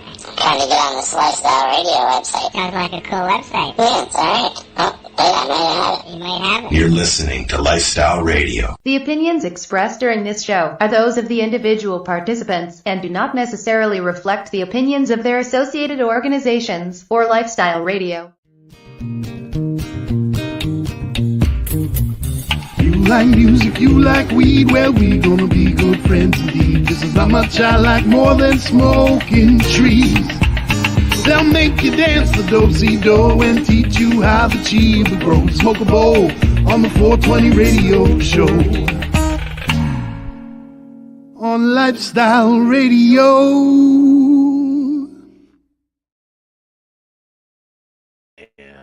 Oh, I did it again. God damn it. I forgot to bring everybody up here. Because I sang along. That and was you funny. missed it. Hold on. Hi, Buddy Weeds. Here.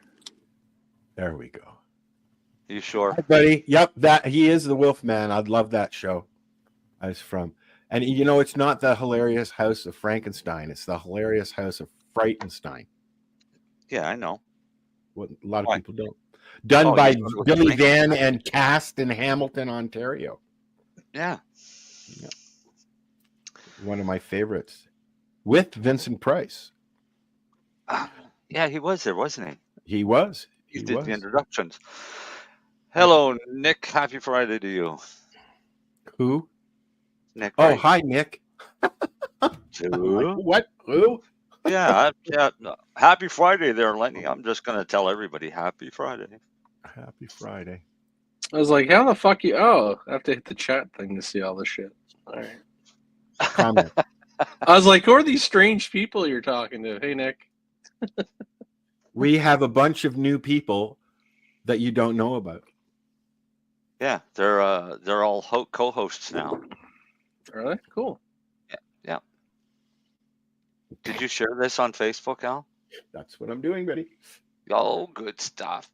It is shared on Facebook, yes, but I am sharing it to you guys. Oh, thank you. So I can find it. Oh, you know, they've added some new buttons on the top of Facebook, and you can't remove them, and it's annoying. And my dog's slowly creeping over towards the cat's food on the floor. That's Facebook is annoying. Generally speaking, yes, it's getting there. One moment, please. Rosa. Thank you. Lay down, please. Apologies. All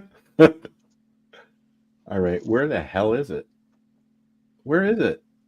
You can talk while I'm doing this, right? Not really. I'm actually reading. What are you reading? I'm reading about mycoplasma pneumonia cases. Is this a new form of COVID? No, because it's not detected by COVID. Oh. No, it's just that an increase in cases. In general, adults and children, usually over 5. Yeah. Well, maybe they'll come up with a vaccine for it and people will line up. Because, it was such a great idea the last fucking time. Anyway. I was going to say, what was that, like 3 minutes? Yeah, doesn't take long to get onto that fucking subject. Well, Let's change that subject how did everybody enjoy their Halloween? Did you guys get I put stuff on the windows, I turned the lights down, and I watched a movie. We had 11 kids, which is 5 more than last year. I kept all the candy for myself. But then I went and washed the car. So there might have been 1 or 2 more after that, but we weren't here. You went and did what? Wash the car. You washed the car? Yeah, because it was going to rain today, and we really needed to get the car scrubbed, not washed, because I ended up doing it by hand so I could get it clean. Wait, did you just say it was going to rain, so you washed your car? Yeah, Yep. That's what I thought I heard too. Welcome to the Potheads of Canada. Okay. There's got to be a reason for that. Yes, there is. Because Okay. I've been saying all week that we've got to get the car clean while the temperature's warm. Oh, okay, I get you. Yesterday was a very warm day here.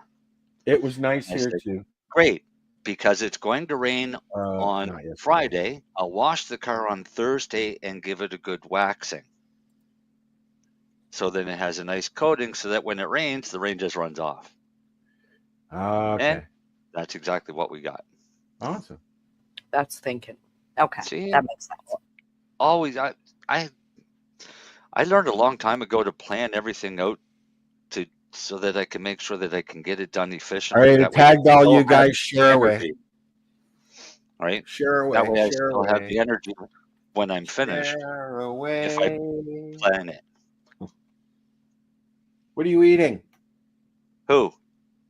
The only one that's eating. Well, Dinner. Darcy might be eating.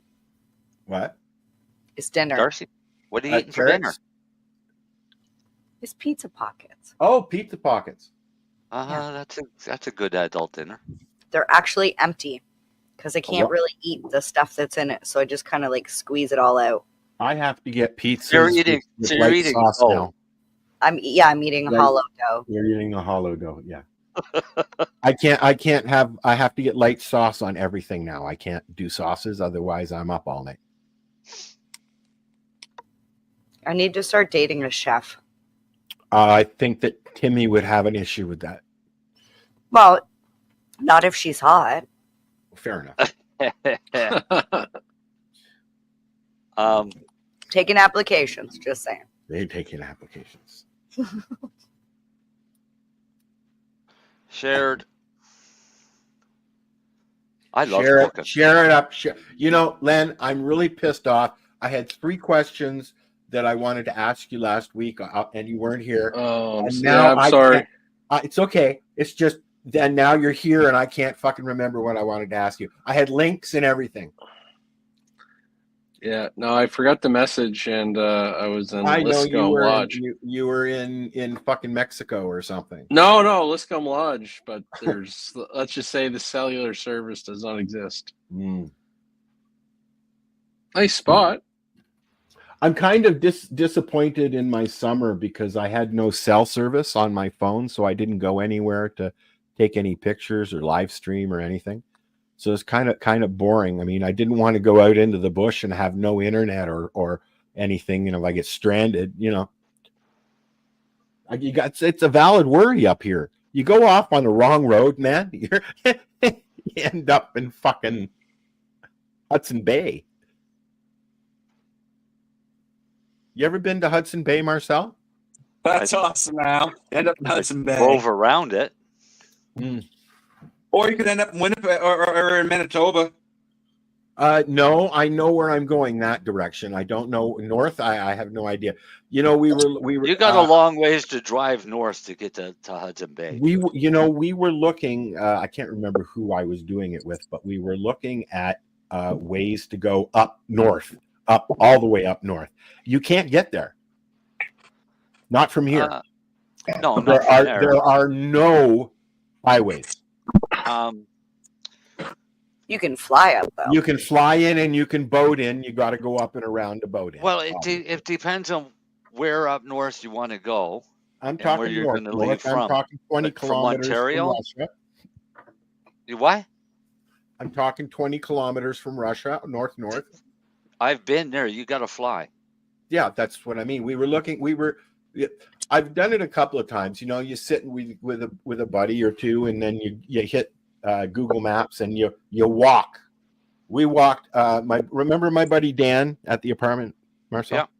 So we sat there one night and put up Google Maps on my TV, and we walked from our address to the Colombian jungle.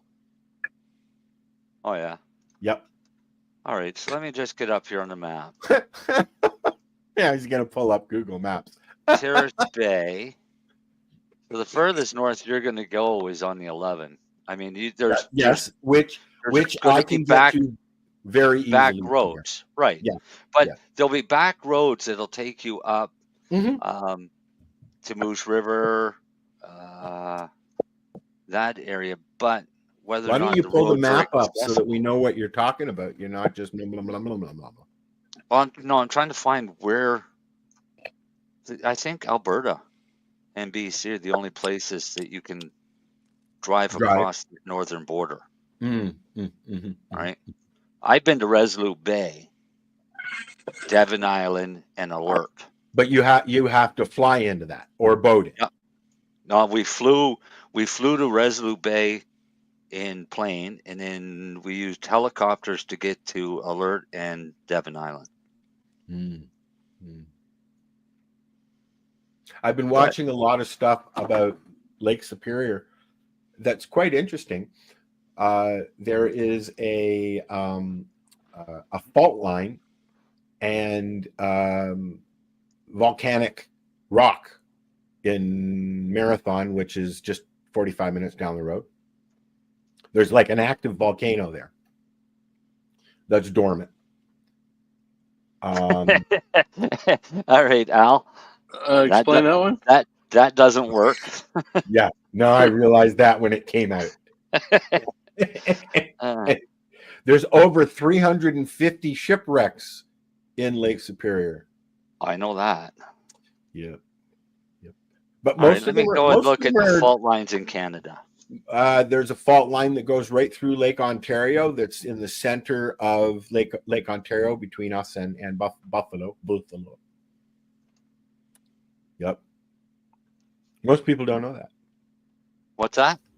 There is a fault line that goes right through Lake Ontario. Very minor. But it is a fault line. Right. Canada's only got 3 major fault lines. Yeah, and one of those fault lines went off like last week. I think it was. BC got hit with a minor. Yeah. It's happening more and more and more because of global warming that we're not allowed to talk about. It's what? No, that has nothing to do with the fucking fault line. Not a bit. Look, global warming has nothing to do with earthquakes. I'm just making a point.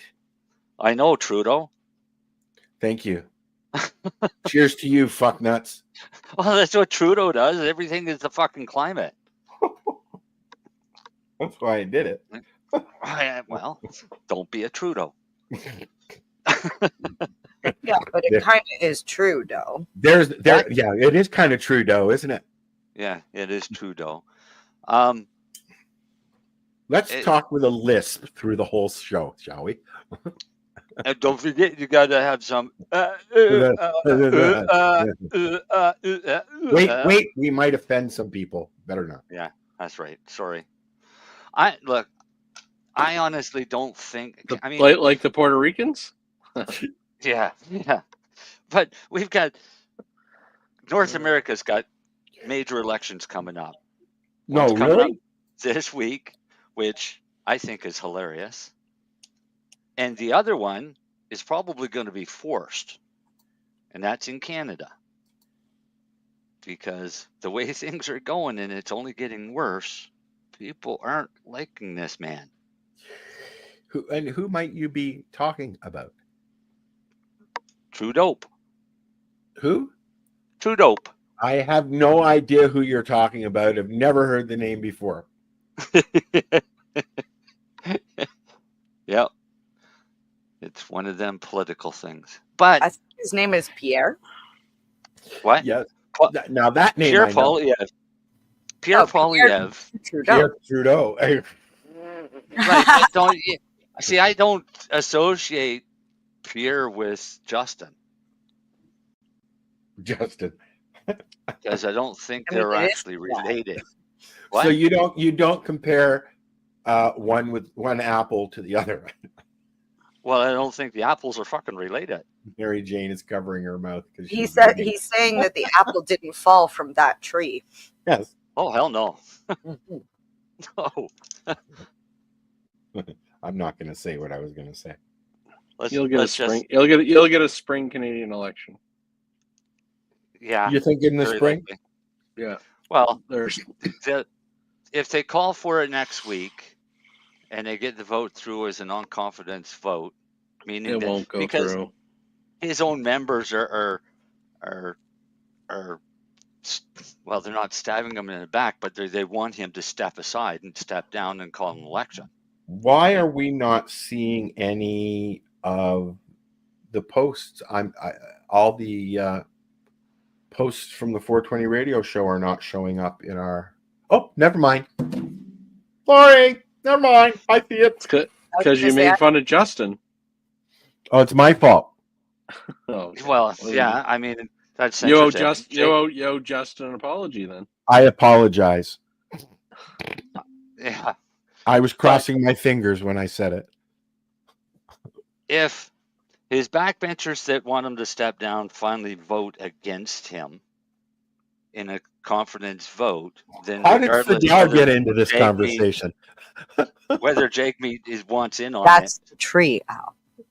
they would never survive it. But something's got to change quick because people can't afford this shit. Justin, I think, is actually trailing in his own riding now. he's going to lose his riding for sure. Yeah. I mean, he's doing everything he can to save himself, and of course, Jagmeet's trying to do everything he can do to save himself. So I have a question. Attention. I have a question. Do you Yep. think that Justin Trudeau is going to throw out the cannabis card maybe again this year? How he already fucked it up. Joking. I know he can't. I am so joking. Oh, okay. No, but I see. It Kamala is Harris what got is it. trying to It do it that is what the got him in. States. It is. Well, it helped. Yeah. Yeah. I think his name is what got him in. No, Yeah, I it was think the time. It was the timing of it. There is a shelf like this. There's a shelf life for any prime minister or politician that's in power, and Harper wasn't actually a bad Harper really wasn't a bad prime minister, but he had a weird thing of wanting to put everybody in fucking jail, and he wouldn't budge on the cannabis. Yeah. So, as much as things weren't really that bad, the shelf life was running on him. You have Justin with the famous name coming in, and I'm going to legalize cannabis. Yeah, yeah. All right. It was the trifecta. Like, all right, we need a change. We're Young, bored of this guy. And he was cute. And That's he what has I mean. the He was last young. name He of was. Trudeau. He had great hair. He if was you remember charismatic. if you remember the old conservative, His he had wife great was hair, cute, but he's too. just not ready. His wife was cute too. Was, I said was. She still is, but she's Oh, just well, not yeah. his wife. She's just not with him anymore. Yeah. Well, they're just technically he's his Mr. wife. They're Cutie just Pants. separated, correct? I think so, yeah. I can't imagine what kind of like pressure it would be to run. Actually, I can't even say that they run the country because from what I've seen from the last season of Down South, I will say that if anybody actually thinks that Biden's the one running the show, No. you know, there's got to be a master puppet up there that's pulling the strings. Same down here, or like Oh up no, here. a little. It's not There's true. always people. There's bureaucrats that really run Parliament. That's why there's so much of an anti-Trump aspect of it, because nobody runs Trump. Right, but Like have he you ever noticed doesn't. He's going to how do what he much- wants to do. Well, actually, that's not true. His kids do. His kids His what? kids do. No, Run no. him. Trump is his own person. He doesn't. Yeah, have but his someone with his kids are hand up running his his ass campaign. acting as a puppet, right? Oh, they're running his campaign, but Yeah. what I'm saying is that when he's in power, it's not a bureaucrat. Go do this. No, it's just Trump. He's Yeah. going to do what he wants to do, and that's why They're afraid. the U.S. bureaucracy hates that because they're really running the thing, and when he comes in, they're not, and that's why they hate him so much.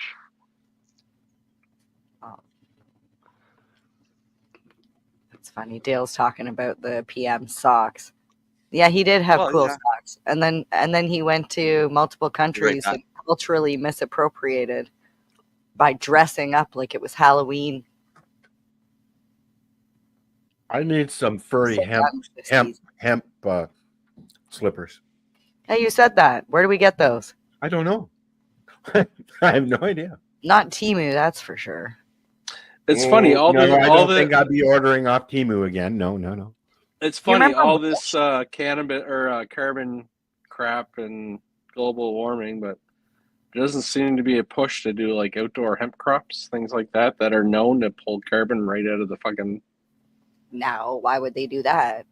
Okay, wait. Let's look at it in a different way, especially when you look at Canada, because we're paying the highest amount for carbon tax, and our country removes more CO2 than any other country in the world, and we actually remove more CO2 in our country than we create. Right? So we're actually Canada is very environmentally friendly. We have been for many It's not years. that. We've got millions and billions of fucking trees. Yes, true enough. Right? Trees live off of carbon dioxide.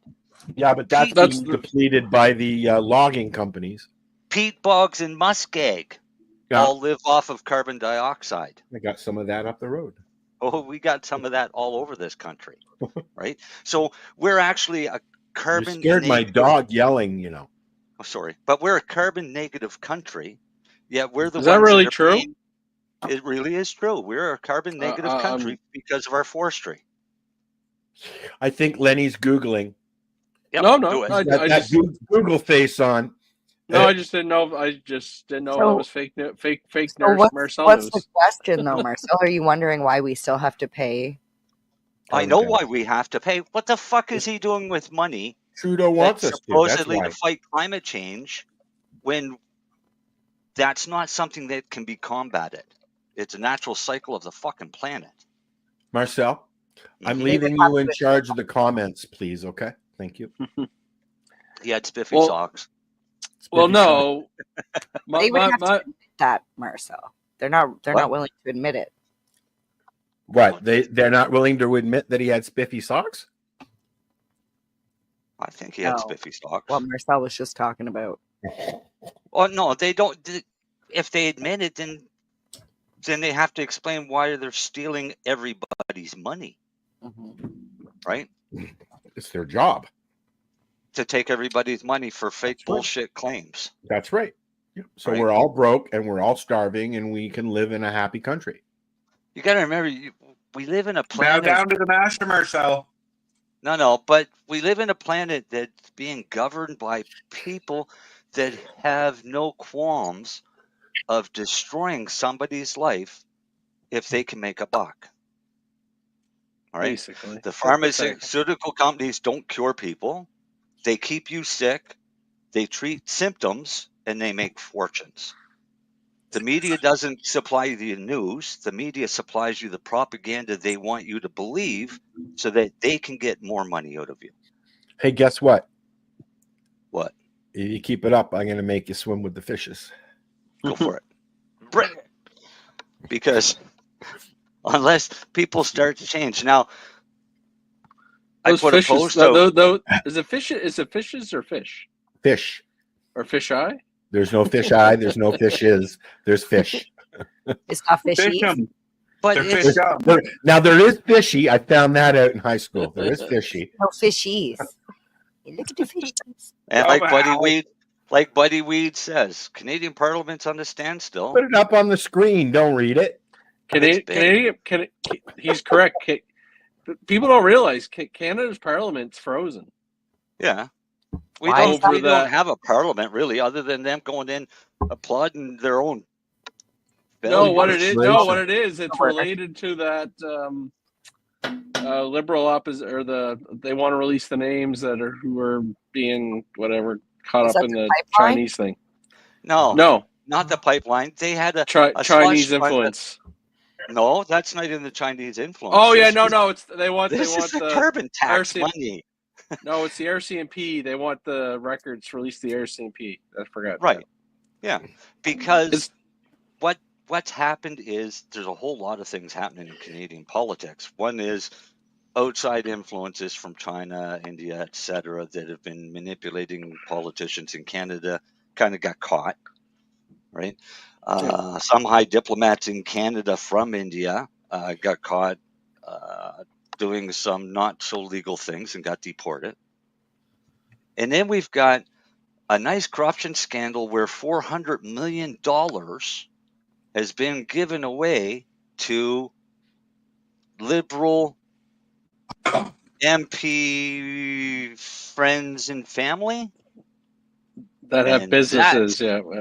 That's what they want to know, is how they're justifying this $400 million that's missing. Yeah, so Polyev, the Conservatives want. Is it just him? Well, the Liberals are No, but I can't remember. Liberals are hiding it as much as they can. The Liberals are refusing to send the paperwork to the RCMP. They say it's not the correct process, and what happened was the Speaker of the House first approved the motion, then the next day later Trudeau and them slapped him around, and then he asked them to change the motion, and Polyev won't do it. Nope. And all business to the House of Commons has been frozen for like 3 weeks. It's surprisingly, it's not big news. I know. We're paying our MPs to do nothing. Yeah, to basically be on vacation because they're not working for anybody. Oh, they go to the house every day. They just don't do anything. Oh yeah, but they're not working for anybody. They're just showing up for a paycheck, which is pretty much a political thing, anyways, isn't it?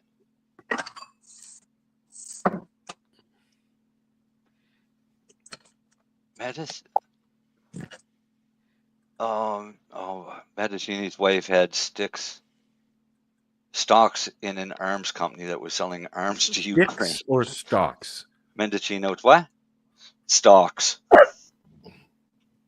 That's okay. Some Ukrainian professor just got arrested in Ukraine for designing or redesigning attack drones for Russia. I like Mendocino cherries. What? Maraschino cherries. I know. I'm just being silly. That was awesome, Al. My wife corrected you when you said that. Because she's a baker. She's a Christmas baker, and she loves baking with them things. I'm a baker. You're a true baker. I'm a I'm baker. not a born baker, but baking is in my soul. So, actually, I was talking about Marcel the other day at work. Wow. Somebody was asking me about cannabis and how to like make it work for like pain management. And actually, I was like, "Oh, you need to listen to some of the 420 radios." I'm like, Marcel's really knowledgeable when it comes to like that stuff. And I was like, I'm not telling anybody now. I'm going to make you look silly. Now he's not going to talk anymore. Thanks a lot. Oh, it doesn't have to be tonight. There's multiple episodes. I already told them to go through. I sent them the whole thing. Actually, what started it was a conversation because this week the newbie and the doobie shared the conversation with Jen when she was with Truro, and she was talking about how they had to change facilities because the first facility was too short, like the room was too short. And the woman was like, wait a minute. So like she was blown away by the fact that cannabis could grow so tall.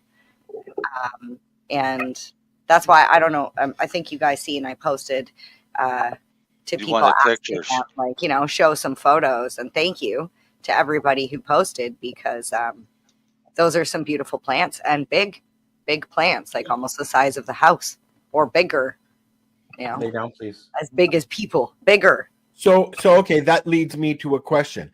At a facility like, I know you're not there anymore, blah blah blah, but at a facility like Truro, how high do they let the plants go? I mean, too high would be too much work, I would think.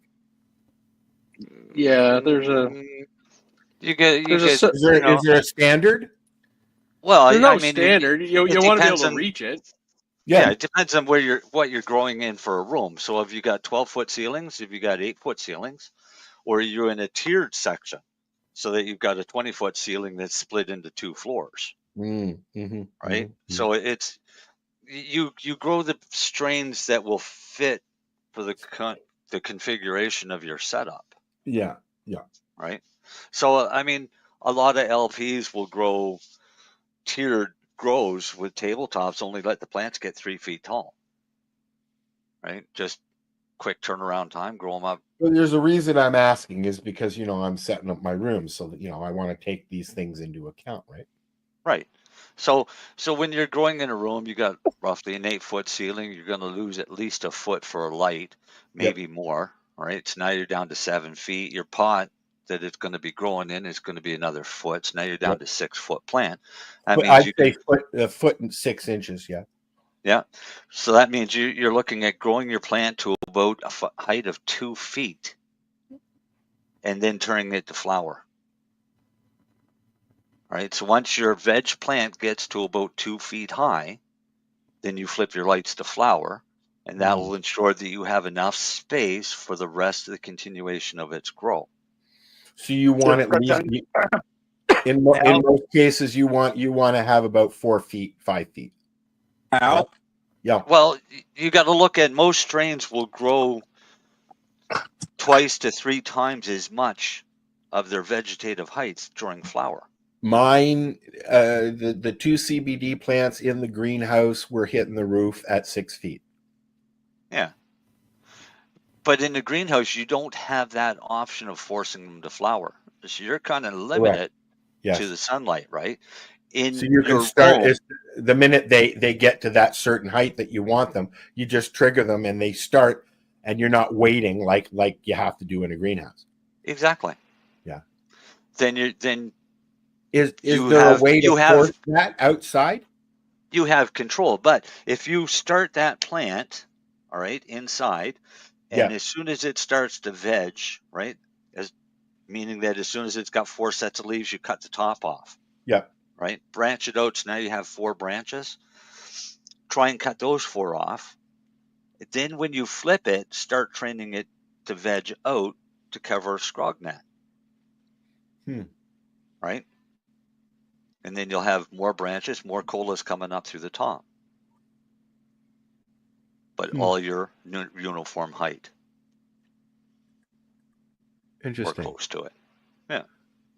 Like there is some training they can do, but most of it comes down to don't put the right strain in the right room. Yeah. I mean, you don't grow a true sativa in an 8-foot tall room.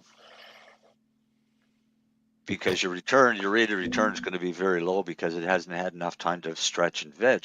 A lot of sativas will grow 20 feet tall. Well, one thing that I saw while watching all this shit growing was the CBD plants went very tall, and that's because they're hemp, right? Mm-hmm. They're very true sativa. They're true hemp sativa like type of products. Yeah. But the buds were only at the top. They were only tops. Yeah, that's because it's hemp. Okay. All right. So there were nothing lower at all. Right? Yeah, they were up there. They were 5.5 feet tall and just one big bud. Although wet, it was they were heavy wet, not dry. No. But that's also strain dependent because some CBD strains will give you a lot of lower buds as well. And some won't. And some won't. Some will grow like a sativa. Yeah. That stretches out. Most true sativas, you don't have a lot of bud on the lower end. You've got a lot of big top colas. So is a sativa like that something that would be good to scrog? Because of those big buds and nothing below? Yeah. Yeah. If would you increase your count? I mean, because seriously, well, I got maybe an ounce off the 2 CBD plants, a quarter off another one, and maybe a half a quarter off another one, literally. So, yeah, you'd have to. We're gonna choose my next round very carefully, I think. Yeah, you'd be doing a lot of training for the branches because you want them to go laterally. You want everything to go up, yeah. No, you want everything to go sideways. Kind of sideways. Oh, okay. All right, and then keep pulling them, scrogging them. Yeah, and then lay them down on their side. Right. So then what happens is new branches will start to form and grow upwards. Okay. Or flower points, basically. I have the room to try it. Yeah, but you're talking doing this. One plant can fill an entire room. Yeah, but I think I'd like to do a round where I actually have some good success. And yeah, I have a little overflow because this didn't get me meds. I mean, I've already it's you could say it's gone. Like there's nothing there. Right. Right. But it's also what you were growing. Right? Yeah. So you're growing. But am I gonna have better success with those strains in a controlled environment inside? Well, not CBD. I mean, CBD is very limited on how much you get on it. Okay. Right. Okay. They're very low producers. That's why we're saying a lot of it's strain dependent. Dependent. Okay. You'd be lucky to get an ounce off a CBD plant. Well, that's what I basically got off the 2 CBD plants. And I just want to add, Mary Jane, you were wrong. I didn't kill it. I got an ounce out of it. Yay. I'm happy I'm wrong. I was going to ask, or I was going to say, it sounds to me like what Al's looking for is like an indica, like a kush, like a bushy. Probably. Well, It's no, probably that's what I know. That's what I used to, the person that I was always going to help trim. That's what she grew. Okay, Mama Hawk only grew indicas, and they were big fucking Indicas are round beautiful balls. plants when they grow because they are nice and bushy. They look like weed. They look like what you'd think weed would look like. Unlike like as I saw with the sativa, it looks like, I mean, I was embarrassed. I didn't show anybody. I was embarrassed. No, that's That's just how sativa grows. I didn't know that. I didn't know that because the trees are dropping their leaves outside, the same thing is going to happen in the greenhouse. I didn't know that. I found that out this year. Next year, I will be prepared for that. Oh, that part hurt my heart when I seen all my leaves start to change color and fall off. I went out there one day and there were 4 fucking plants there. I went out 2 days later and it looked like they were all dying. Yeah, that's just fall, though. That's what happens to the trees. That's what Al said too. Yep. I know. I know you know because you were there. You'll learn. I spent like 3 years learning, and I still struggled. Yeah, but you got frustrated with it and stopped it. Well, it wasn't more. It was more of the lack of time. I just didn't want to dedicate the time to it because I had to water them every single day, and that means that I can't go on the road and tour. Now, speaking of watering every day, I'm not all that impressed with these pots, Marcel. Because let me tell you why. Okay, you do that. I took plants over to the house as well, and I sent food over as well, and they just sat outside in the rain and the 100-kilometer winds and blah blah blah, and grew on their own. Weren't really touched at all. They weren't crimped or trimmed or anything, and there's probably a half an ounce on each plant. And they looked like they should look. Mine we're all over the fucking place, man. I mean, literally all over the place. I know. It's okay, weird. so no, but we talked about that last week. We talked about that last week. You and Darcy are growing the same plant in different areas of where you are, and you're both getting a different. Right. So you're growing in an enclosed space in a greenhouse, so it's limited to the airflow from your fans. Yes. Well, right? I have 2 windows in there as well. And your windows. Yes. And you're comparing it to a plant that's sitting out in the wind. Going, hey. I get it. So structurally, that's a stronger plant to begin with. All right. That makes sense. So it's going to have its own unique structure to deal with the wind. Whereas the plants in your greenhouse are going to have the structure to deal with the wind that it encounters in that greenhouse. So if you look at a small cannabis plant as it starts to grow, yes, it starts to grow up straight up. Then eventually you put a small fan in it and give it some airflow, right? When you put this small fan in, especially if it's an oscillating fan, all right, so the one that goes around back and forth They all the wiggle, time. yeah, they wiggle and all that, yeah. And it forces the plant to wiggle. Well, that plant will literally twist. Wiggle. All the way around, and you'll see it on the stalk, right, where you'll see the fibers and the grains of the stalk going around in a spiral up the plant. And what it's doing is it's forcing it to strengthen itself. So that when you put it out into the wild, it has some strength. So that's why we always say when as soon as your plants are up and you've got them standing up, put airflow to them. Right? Strengthen them up and get them strengthened and ready to support what you're expecting out of it. Well, I had the fan going all summer in there. So. Right. But it doesn't get the same directional wind. But you know, it would though, Marcel, because of the hitting the sides of the walls would make it ricochet. I mean, I've gone in there; it's like a fucking wind tunnel. Right, but it's always the same wind tunnels. Fair enough. Right. Whereas on a deck, it's completely different wind. right? Yeah, that makes And sense. to the point of also no wind. Well, I often wondered about too much wind, obviously. So my plants are in an open area in a big fenced-in enclosure. I've got some big trees that surround the But property. it has no roof. There's no roof, but I get a lot of airflow and a lot of wind.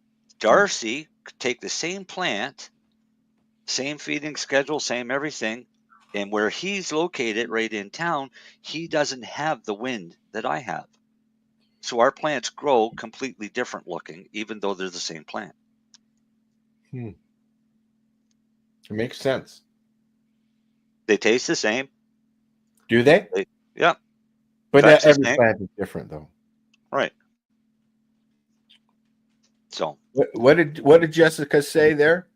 Scrogging will give you max benefits for flowering, as long I have the space. As long as you have the space. Although it's a little damp down there in the moment, but I have the space. Get a lot of flooding there? For about 2 weeks now. You got a sump pump? No, just me and a squeegee. Oh, dude, you gotta bust a hole into the concrete. I have somebody from the town coming hopefully next week. Yeah. Yeah. I'd already hammered through that sucker. Yeah, well, you know what? In my 20s, I would have already have it done. I would have done it, but I can't do it myself. I can't even get. I had a long, heavy duty cable that they brought the ADSL in on. Yeah. That's about 20 feet. I tried poking it in there, couldn't do it. I went out and got a snake, and I can't even get it in there at all. I can't find which direction it's going or anything. So, I had decided to have the town come in. They can have a look at it, and if they can fix it, they'll fix it. Otherwise, I'll have to hire somebody. Right. That for the cable or for the drain? For the drain. Right. Yeah. My drains are clogged. Your drain tile on the outside of your house? No. Okay, no. Around the outside of your foundation, you've got a tube. Yeah, no, back. I'm going to stop you. It is the sewer drains that are backing up. Okay. My main drain is clogged somewhere in the system. So they're going to either come and tell me that they'll fix it, or it's under your house, you have to do it. But either way, it has to be fixed. The sewer lines in the front on the street side? Yes. Got trees in the front yard? Not where there'd be sewer lines, no. Got trees in your front yard? Yeah, but it's not there, though. I know exactly where the clog is. So it's not there. It's not out front. All right, so what somebody's got to do is come in with a camera. Yep. And snake the camera down to see what's blocking it, because very likely it may have collapsed. Maybe. I don't know. Or you have a big clog in there, which can be, pounded out with a rotor-rooter type thing. Of course. Then that's what I'm hoping it is. You see, what's happened the last 2 years in a row, they come along with the rotor-rooter and they snake from the street into the house. They do it with every house on the street. And really? Yeah.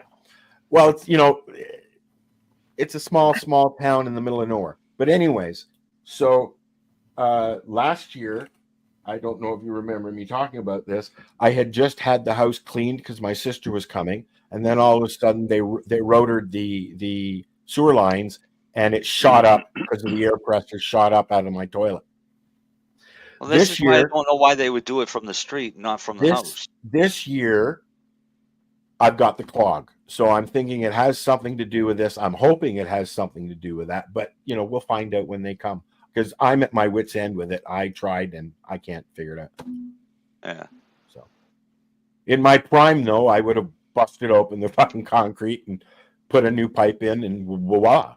We had the issue here a few years ago, and a buddy of mine actually works for the town, and he's a lifesaver, and 'cause he come up with scope and the buster, and what we found is it was roots that went through. And that's no longer an issue because once I found out what the cure was for that. Well, it's although the drain itself is draining very slowly, it's only half the house that's clogged. So then you've got a T or a Y connection. A Y. Yep. And one side is clogged and the other one isn't. I think so. Yes. Yeah.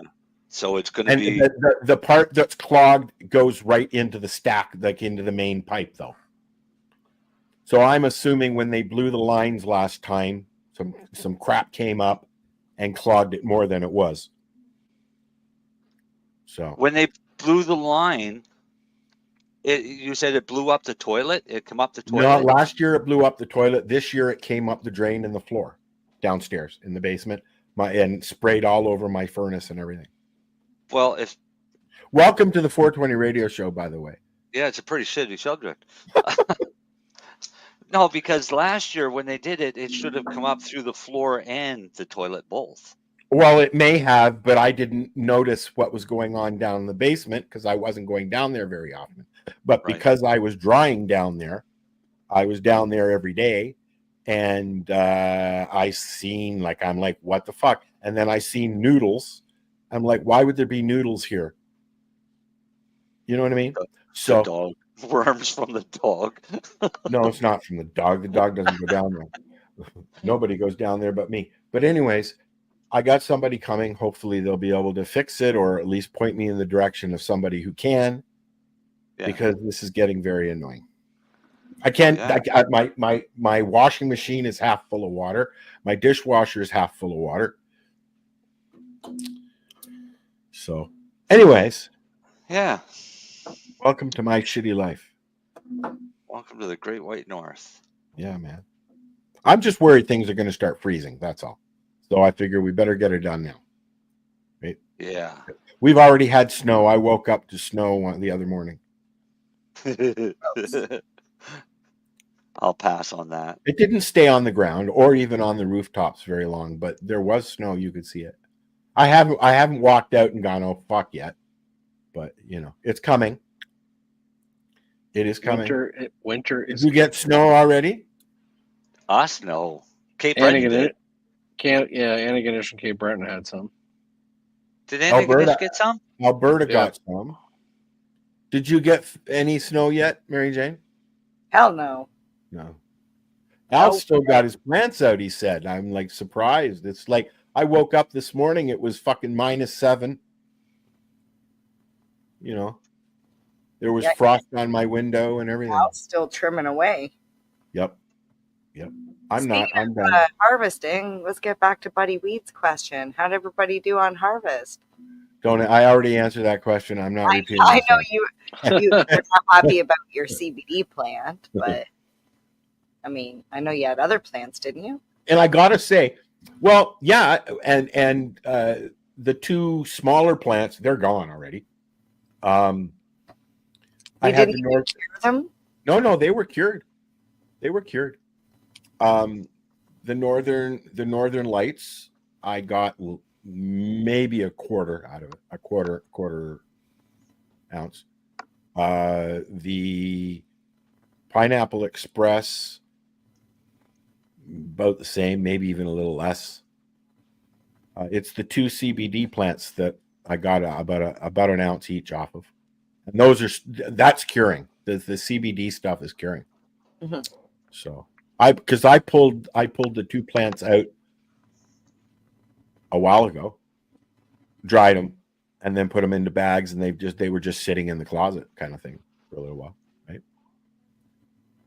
So I've got one more plant in a bag, just waiting till I run out of what I bought yesterday. I'd like to get one good season off so that I have some there. I don't have to be dependent, and I can actually experiment. Yeah, Everybody that would actually falling be asleep. nice. Yeah, it would be nice. And then I could stop fucking complaining on here. That would be nice. Shut up.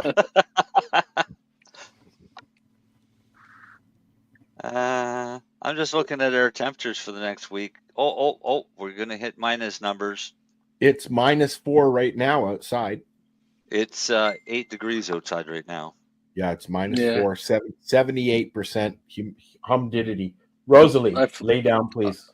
We're I'm at heading 100% humidity. I'm off to the grill on Sunday. Where's that? I'm off to the Jamaica. grill on Sunday. Oh, I'm must gonna be go nice. smoke some Jamaican weed on the beach on Sunday.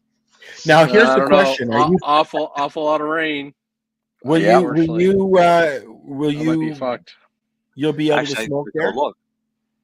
And do you have to worry about coming home and the questions and? No, I'm coming home.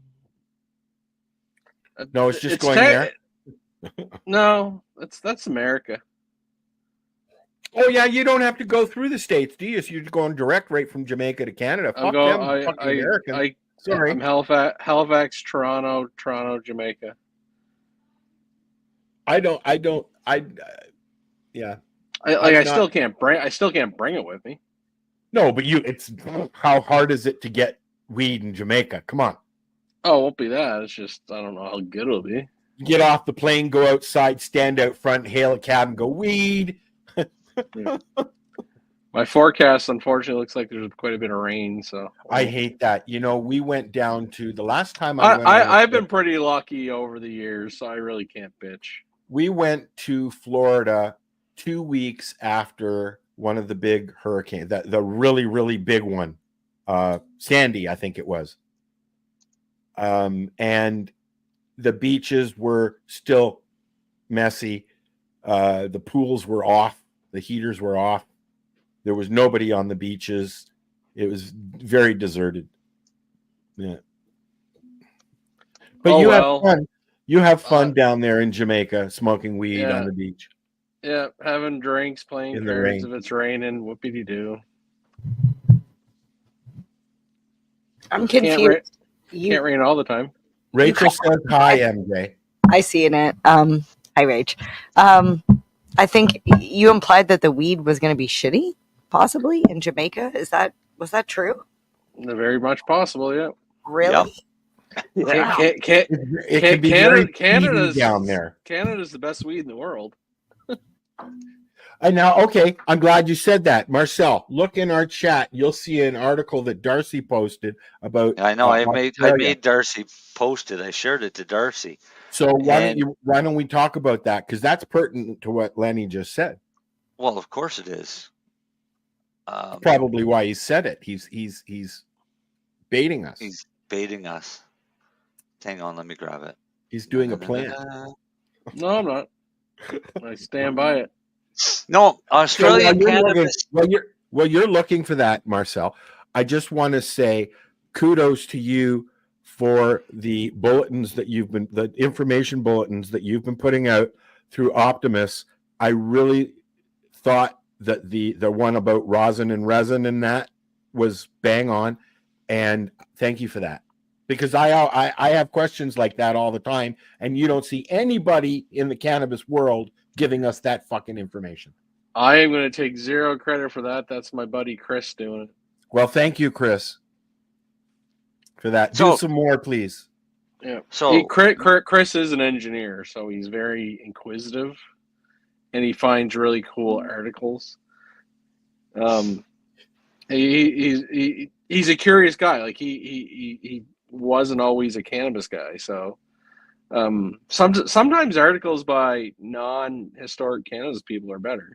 I'm sure Mary Jane and Timmy probably go through that, right? Like he's probably asked some questions that bring up some cool shit, right? So that's what Chris is doing. Yeah, things that I wouldn't even think about. Yeah, and I say very rarely have I ever told him not to put something up or take it down or something like that. But no, he's pretty good. Chris is good. Yeah, he's done a few of them that I've shared. Yeah, because they were really good, but it's nice to see an LP of sorts. Yeah, I'm technically an LP, but really I'm just a glorified medical but dispensary. legally you are an LP, and you don't Legally, see. I am. I don't see any of the other LPs putting that medical information out. Now, I think that has something to do with the fact that you are a pharmacist, so you can do that. Correct? Well, no, it's not that I'm a pharmacist, but it's my whole thing. It's more about just educate, like just like I'm there to educate.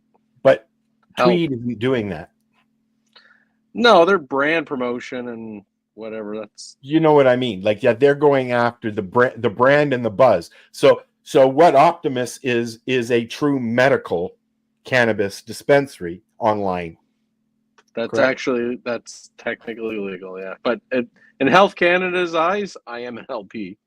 But I don't grow anything. And they don't even recognize the medical side of it. They just said, okay, you're complying. Here you go. Right? It's just a sales. Well, they don't care about the medical side. Yeah. No, that's what I mean. They don't acknowledge it. They don't care about it, and they even spell it funny. So let's talk about Australia and go back to what we were talking about. I think I know where you're going with that. Actually, and now I know the article you're going at to now. Though it was not poking, but I know where you're going. Yeah. So Australian cannabis companies are growing weary of the Canadian imports, and I wonder why. All right.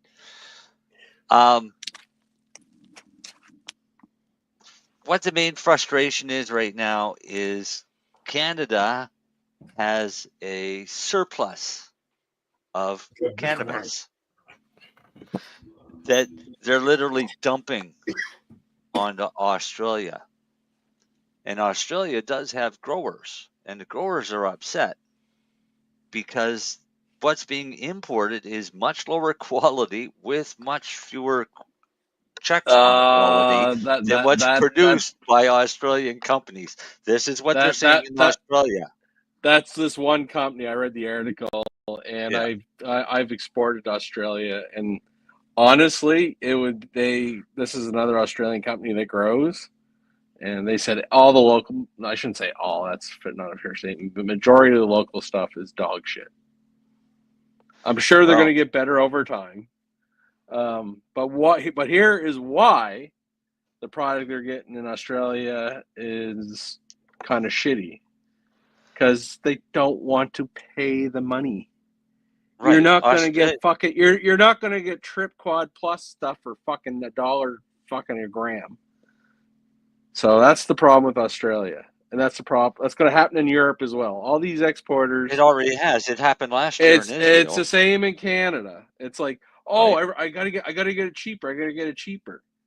Everybody wants it cheaper. And you're going to get cheaper, but it's not. You're not going to get the same product at a buck that they're going to be able to sell for $4 or $5 or whatever it is in Canada.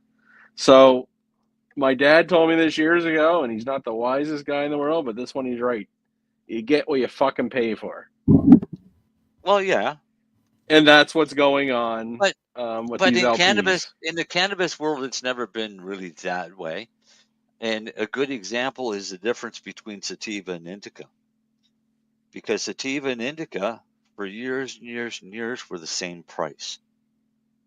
Right? Oh, it's not even that, Marcel. But everybody wants is top buds, big buds, dense, sticky, high terpene, 30%, blah blah blah bullshit. Yeah. So that's the thing. You want the top graded product. You pay for it. If you're not going to pay for it, they're going to ship you smalls or whatever, or old or dried or whatever. So what do I get for $1 a gram? There's lots of good products out there for $1 a gram. It depends what you, but it depends what you. There's just the weed nerds out there sometimes that overthink it too. Exactly. And that's like strains, and everybody's saying, "What's the best strain?" Well, it's subjective. Very subjective. You can't say what's the best strain, and you can't say that. Oh, this is an awesome strain because it's 34% THC. It's better than your 24%. No, it isn't. It's subjective. It's very subjective. Now, there is some interesting trends, like just Optimus, what sells. Yeah. It's I got 3 or 4 strains that sell a lot to the veterans. Yeah. And very consistently amongst different areas in Canada. They don't know each other and just what they gravitate to. So I find that very intriguing. Yep. But I also laugh the guys if I have that happen. Sometimes I'll have 2 batches on the website. One will be 27%, one will be 29%. Oh, please make sure you get me that 29 one. I was like, oh fuck. Like the 2% is going to make a difference for you? Yeah. Here's a little trick, everybody. I can send that strain to the fucking lab 3 fucking times. One will be 27, one will be 30, one will be 32. And one will be 19. No, well, it just depends where you took it off of. Right? No, but even if I send it to the same fucking lab, yeah. There's error in the tests. Yeah. Like there's a built-in error. Like it's not just that there's a built-in error. There's a built-in error in the plant because every bud's not exactly the same every time. Right, and if you're taking 50 milligrams of plant matter for the test, yeah. Right, it depends on where you're taking it from, and you can't take 2 of the same.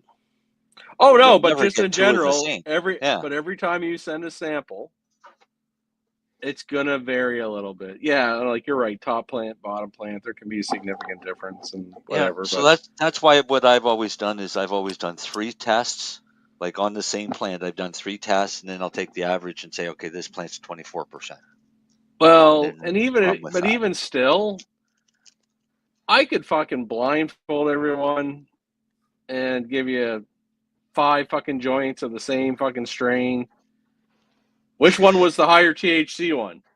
Yeah. Like, to the lab. You'll never know. It's not that tight. And I always use the same argument too. If it was all about high THC, you'd all be smoking distillate fucking pens and loving it. Yeah, but that don't work. I don't. Yeah, no thanks. No, they don't. You don't get high off it, or I don't get. You know what I have discovered is that Nug's old school soft hash is awesome. Well, hash is just a full extract concentrate product. Correct. Right. So ding ding ding ding ding ding. Your hashes are probably your cleanest smoking of whole plant matter. Yes, and it's the most potent form, is it not? No, because rosin and resin, right, more concentrated. Are the concentrated of just the crystals themselves. Right? So what happens when you take hash and squish it then? You usually get crack. It's basically it's almost THC distillate. It comes out white. Oh, that's right. And that's basically the diamonds, right? Pretty much. Yeah. In we a roundabout way. A video about that. Why are you it. Smirking, Mary Jane? Why are you smirking? She's sitting there smirking. We made it at Harvest Fest one year. Let's all put our fingers up to our mouths like Mary Jane. Oh my goodness. Smell my finger. How about this one? Smell my finger. No, you were there when we made it, Al. I know. Right? So because we pressed the bubble hash that I had made at Harvest Fest. Oh yeah. Yep. And That was 2 lifetimes ago, buddy. Yeah. But back to that Australia article of Marcel. Yeah. It's the guy's just complaining because he's losing money, obviously. And Israel complained last year, so he figures, hey, at least they'll listen to me. Well, he's trying to make a PR statement to limit. Well, he's basically mirroring exactly what Israel said. Yeah, but in the end, it's the consumer or the patient, because it's medical down there. If they liked your product, they would buy it. Yeah. So it's either the product is not it's a value add of all Isn't sales, right? Isn't that the whole idea? It's what most people. Well, no, but like if they find value in that product or service, and it's doesn't matter if it's cannabis or a fucking phone or a car. It's like for that price tag and that product and that service, it meets my needs and demands. I'm happy. I'm going to continue to buy it. Well, yeah, exactly. So he's either not good enough, or it's priced too high, or both. So, or somebody's just a whiny bitch. Well, no, he's losing. What you're complaining? So this guy or this woman says that she owns one of these grow facilities, and she said she's got no problems with the issues, or no issues with the imports coming in. Where her problem starts coming in, she says, we have a product that comes into Australia from Canada that is extraordinarily good quality, probably for the extra years of experience. But there's also an enormous amount of product that we believe is coming from stockpiling in Canada. That product is flooding into Australia. It's not necessarily fresh. It's not necessarily great, but they can sell it at a very low price. But wouldn't the company buying that be very aware of that? They should be. Wouldn't the company purchasing that be very aware of what's coming? They are. Yeah. But they're getting it for a low price, right? So let me go on. Because how it works. Right. So it says the export market is a good opportunity for Canadian companies to offload lower quality product. But she knows this pushes down the price.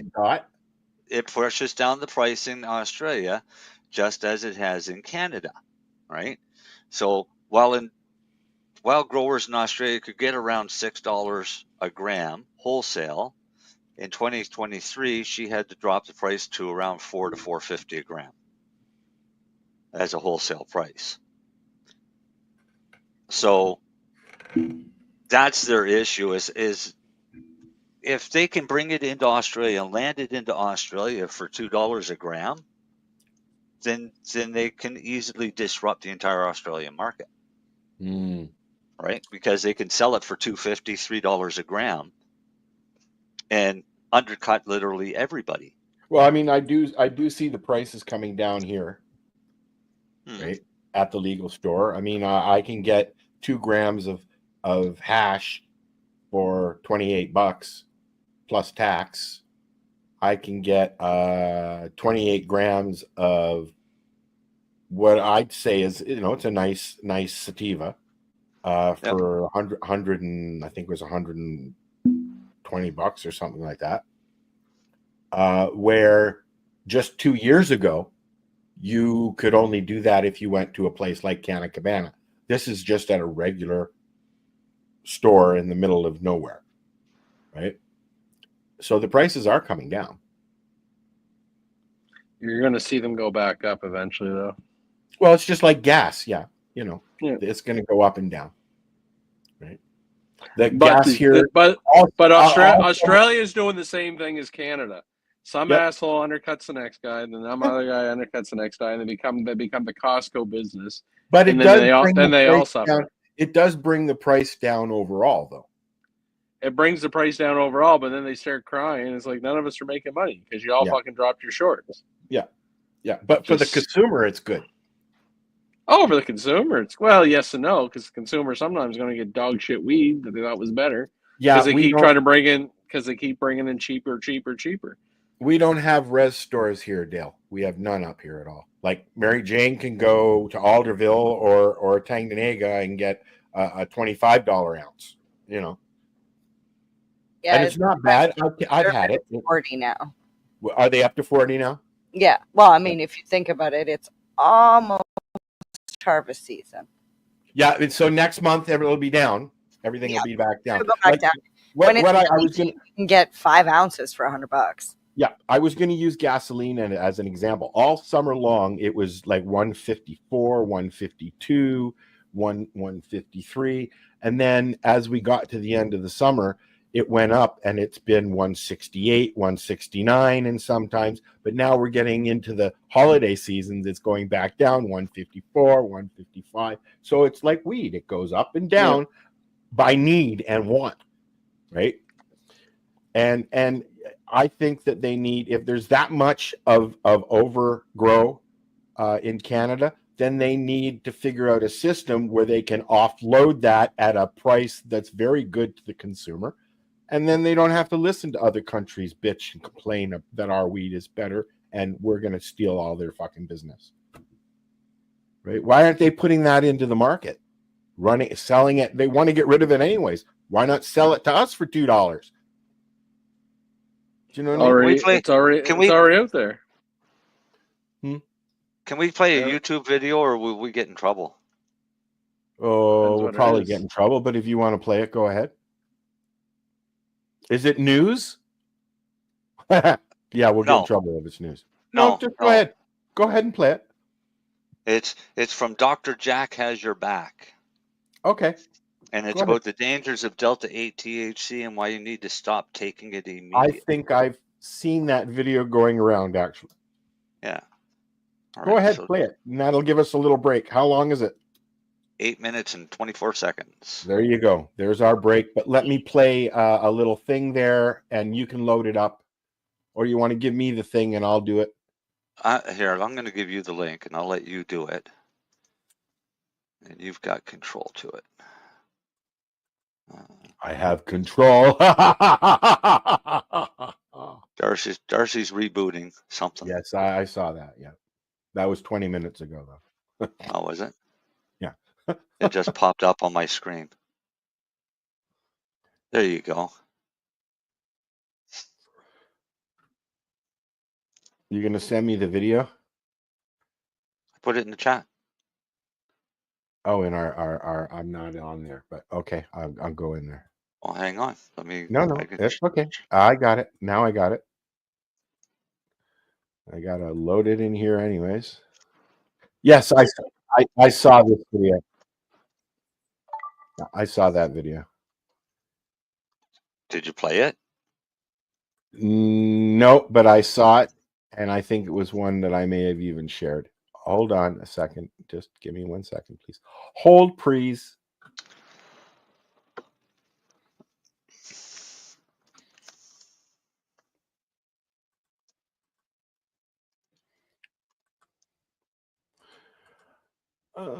Okay.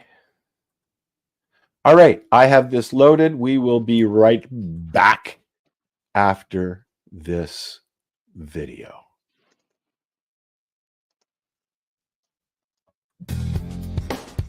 Stay tuned. We'll be back after this toke. Are you looking for non-stop, continuous cannabis and psychedelic programming? If you are, then turn your browsers to 420radio.ca or paceradio.net, where you will find the 420 Pace Re-Rolled Saturday. Everything gets started at 8 a.m. Eastern Saturday morning.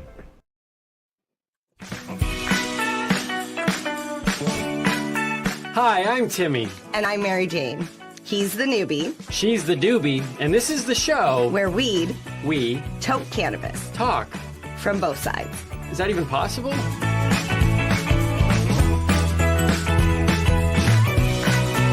Hello, welcome. My name is Dr. Jack. Thanks for joining me on this video. I feel compelled to make this video as I feel like it's a public service announcement about the dangers of Delta 8 THC and what I am seeing in a clinical setting that I find rather alarming. In this video, I will go over how Delta 8 is made, how it's different from CBD, as well as Delta 9 THC. And we will be focusing on why you should be avoiding Delta 8 and the dangers of this synthetically made cannabinoid. So without further ado, let's get right into it.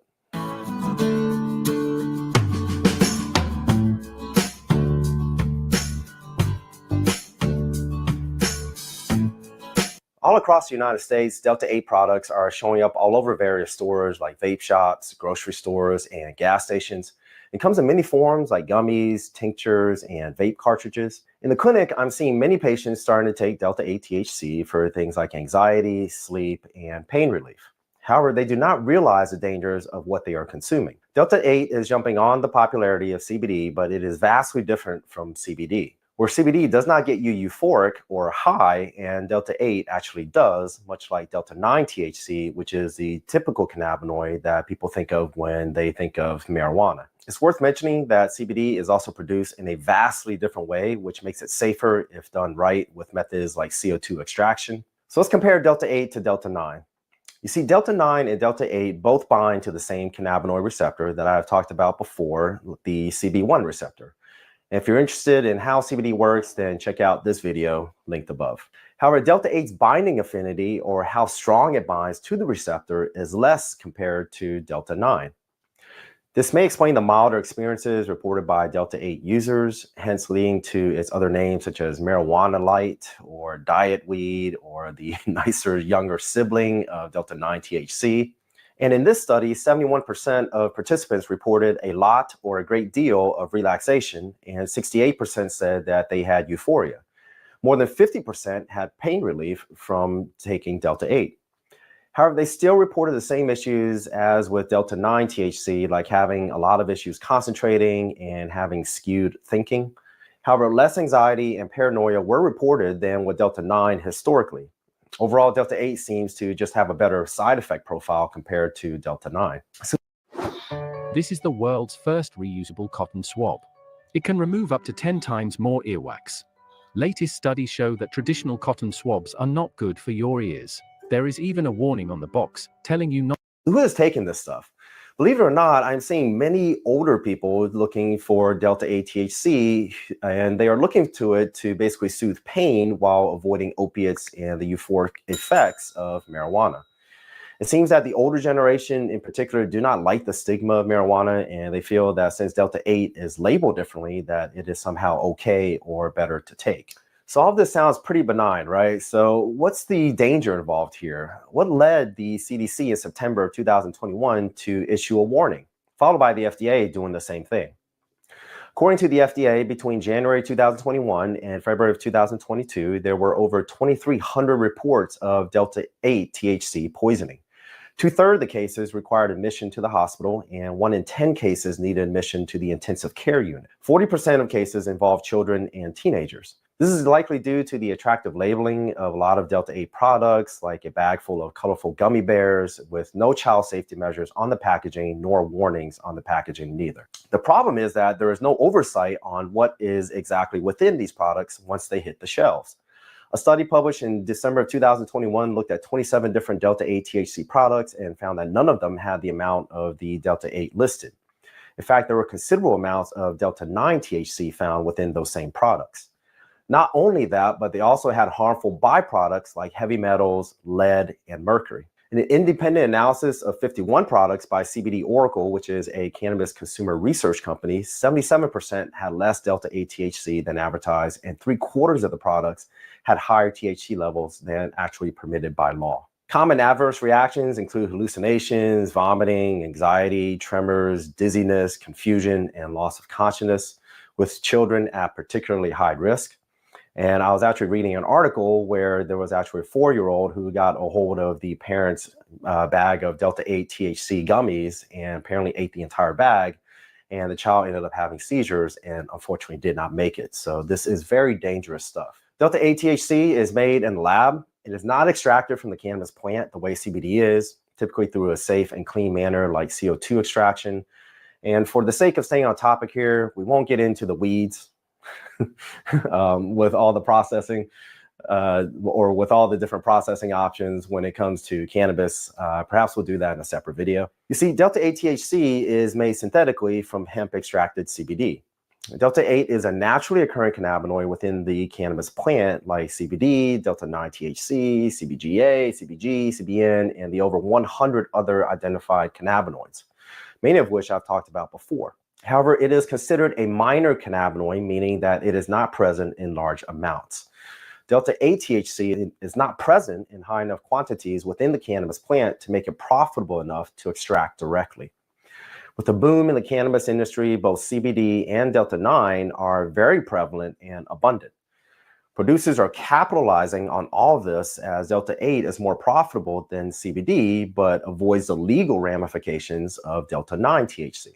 So Delta 8 has hit the cannabis market in a big way because of the quote unquote gentler euphoric effects, but is essentially a legal loophole in states where Delta 9 THC is not legal. And thus far, it has evaded federal regulation because Delta 8 THC can be made from CBD isolate, which is pulled from the hemp plant, which the Farm Bill has made legal. And it is in how Delta 8 is made in a lab from another cannabinoid like CBD through a process known as isomerization that makes it so dangerous. This process involves using a solvent like heptane and adding an acid. The solution is then subjected to a very high temperature. There are dozens of different solvent acid combinations like hydrochloric acid and ethanol, or sulfuric acid and cyclohexane as a couple of options that can be used to convert CBD into Delta 8. This also produces, unfortunately, a wide variety of different byproducts. And here lies the problem. This industry is not regulated, and therefore the consumer has no idea what they are getting. For example, you can use acetic acid, which is actually a common chemical used to make Delta 8 THC. And if you actually look up acetic acid, you'll find that inhaling it can actually be extremely dangerous. If you talk to people that actually run the labs that do the testing on these synthetic Delta 8 products, they will tell you that compounds show up on liquid chromatography that are completely unidentifiable.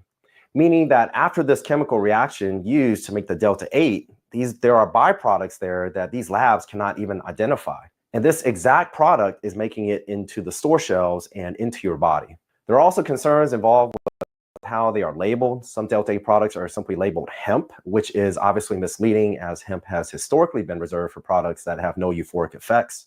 Some even go so far as to make therapeutic claims on their website or on the bottle, which is in violation of federal law if a product makes unsubstantiated therapeutic claims. Now, I do want to say that if you live in a state that has regulated dispensaries, the Delta 8 there goes through much more rigorous testing. But if outside of these parameters, you truly have no idea what you're putting inside your body and the downstream implications. So I hope you found this video helpful. If you know of someone that is using Delta 8, please share this video with them so that they're aware of everything that you just learned as well. I see this issue becoming a bigger and bigger public health issue, much like the vape pen issue that happened a while back that killed several people, and that was due to processing of the liquid as well. As always, please be sure to hit the like button and comment below and share your thoughts on all of this. So until next time, take care, stay safe, bye-bye.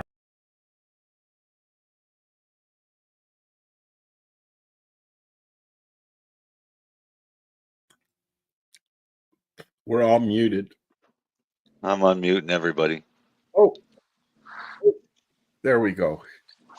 Mary Jane left us. Buddy Weeds likes to get stoned, not sick. I'm not a fan of Delta 8. Well, it doesn't sound like something that anybody should be. It's a synthetic, for one. I mean, I spent 5 years on, what was it that I was on? Nabalone. Yeah, and I don't get kidney pain anymore, and I was getting bad kidney pain from that shit. Yeah, but the majority of the distillate products that are on the market are Delta 8. No, just because it's easy to manufacture. This is why I say no. So it's not and it's not really even pot, really. This is why I say no to distillates. I don't like distillates. Rosalie, lay down, please. Come here. Why are you saying the Delta? Most of the distillates in Canada are Delta 8. That's not true. No, in the off market. Oh, okay. Sorry. Yeah. Welcome back, Darcy. I was like, I read an awful lot of CMAs, Marcel. I don't see that. Yeah. No. Fair enough. Sorry. Yeah. Delta 8 only came up because they were trying to fuck with U.S. law. Yeah. That's the only reason it's even there. See, in Canada, the Canadian law was different, and it always was, because the way it was written is it included all of the cannabinoids as being illegal, whereas the U.S. only had Delta 9 THC as illegal. So CBD market went insane. Yeah. Because hey, we can flood the market legally with CBD. Now you have CBD infused pillows. All right. So, They're so soft. oh, fuck off. What a waste of fucking money. Best sleep ever. So are lavender infused pillows too, because even though lavender helps you sleep, the scent wears away. Yeah. And then then they come out with Delta 8. So now we can flood the market with Delta 8 and we can Just sell it give to me the a kids and fucking everybody joint else. and shut the fuck up. How's that? So, but even Delta 9 THC distillate doesn't have the same effect as a whole plant extract. Wow. Right? Because all you get is just You the know, THC, the Delta 9. I'm actually getting sick of that argument, having the CBD THC argument with people. Oh, I use TBC or CBD. That's all I need. I got these pens. They work for me. I'm like, okay, whatever. All the power to you. I mean, if it works for people, then let them go. I got a pen too, but I put rosin in it so that there's none of the other fucking crap. I just ask them if they know what the entourage effect is. And that's it. If they don't, then maybe they need to educate themselves on that and realize that what they're putting into them is not necessarily what they need. I used to enjoy when I lived up in Durham, Ontario. I used to enjoy walking through the park, and every now and then you'd hear the conversations that the kids were having on the bench while they're smoking a joint. And they're literally doing what we did when we were, yeah, man, this is fucking great shit, man. Yeah. I never did that. It's my point is it's fun to hear the conversations because they think they know what they're talking about. Oh, yeah. I'm done arguing with people about it, really. 'Cause they will get up. The youngins will get up in your face and have that CBD pen joint argument with you. They would lose with me. People don't get in my face to argue about anything. Mary Jane, you've been to the Global March and that, and you've heard those conversations. You walk around at those events and you hear the kids talking. Right? Yeah. And it's not the same kind of conversations that we used to have when we were their age. But yeah, now there's more information though. I feel like there's also a lot of misinformation. But they're not given the right information. They're talking smack. They don't know what the fuck they're talking about. Sure, the information's out there. Yeah, I don't run into those people because that's an attitude where they're not willing to discuss. Like I tend to sit down and I'll try educating, and then we get into a discussion because I'm like, well, where did you learn that? What are you talking about? And then we start talking. Like I said, now we start talking about the entourage effect. The thing is that she's right. CBD and THC. There's so many other cannabinoids. Right. But there's a ton of information out there, but there's also a ton of misinformation. Lots of mostly misinformation. Yeah. So where did you get that? I'll give you an example. Somebody being told that Delta 8 is actually stronger than Delta 9. And that's the argument right now. It's not. It's anywhere from 50 to 75% less. Yeah, it's weaker. It always was weaker. Yeah. But the misinformation, they're hoping will filter down into the public and they'll buy more. Oh, exactly. That's why they've got CBD pillows. Isn't that just hemp pillows? It's not. It's a fucking pillow. It's a pillow. What would CBD first? Don't upset him, Mary Jane. Well, no, that's what I'm upsetting me. But be a hemp pillow, like a pillow instead of cotton. It would be hemp. Apparently, well, that would be nice. Pillows, they are infused with CBD. What is CBD? CBD. They infuse the pillows with CBD. Yes. Okay, so I have more questions because what type of CBD and what's the infusion process? What do you mean what type? There's CBD is CBD. It doesn't matter what type. An isolate, a distillate, an oil. CBD. It's in your pillow. Does it really matter? It's in your pillow. You're not smoking it. Because you're making it like there might be a difference here. If CBD is used in face creams and If lotion. you sleep on your left side, it feels different than if you sleep on the right side. No. Okay. Just hear me out. In a face cream and a lotion, that's understandable because a lot of those have products that will actually help carry CBD across the skin. Okay. Totally fine. Or they're in a moisturizing product that's on the skin. Okay, but your pillow goes on your skin. It doesn't have a moisturizing product. It doesn't have. But it does if it's infused. Yeah. But they could infuse it with something and then put it in the pillow. So now you have something that's going to be very susceptible to mold and mildew. That'd be a slimy pillow. It would be very slimy. I slipped off my pillow last night. Why? It would be gross. CBD. No, by telling you can turn it into isolates, and isolates aren't slippery. Sure, boil your pillow and you'll have an isolate pillow. No, but why? For what benefit? For skin benefit. So, like, if that shit. Listen, play devil's advocate just for a second. If, for example, people buy silk and satin pillowcases to prevent their skin from wrinkling and their hair from getting damaged, then why wouldn't they purchase a CBD infused pillow? I'm just saying. That's what the company is counting on. Come on, sales rep right here. Oh, fuck. I've had too much cannabis. You're fucking killing me here. That's hilarious. Okay, I can play devil's advocate. I can always see both sides. That's pretty fucking stupid, but I can see it. All right, that there's some people out there that would actually have that mentality to think that this would be beneficial. But I'll tell you what, they're the same ones that buy a bottle of CBD shampoo. Yeah, I got some of that stuff. Okay, so let me tell you how good this works. Okay, the purpose of a shampoo is to have a detergent to remove the oil from your hair. And you're going to add an oil to your shampoo to move to your hair so that it all can be fucking washed away. What benefit do you get? What? It's a natural oil. It's a plant oil. Fuck that. It's a scam to take your money. Yep. That's all it is. It's a scam to take your money. Sounds like Santa Claus.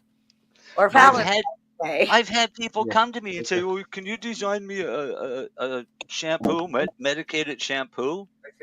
Yeah, it's called oil. Marcel, you're soap with oil. What about Marcel, my hemp shampoo isn't going to work? Yeah, right. Well, question, what about adding hemp oil to a conditioner?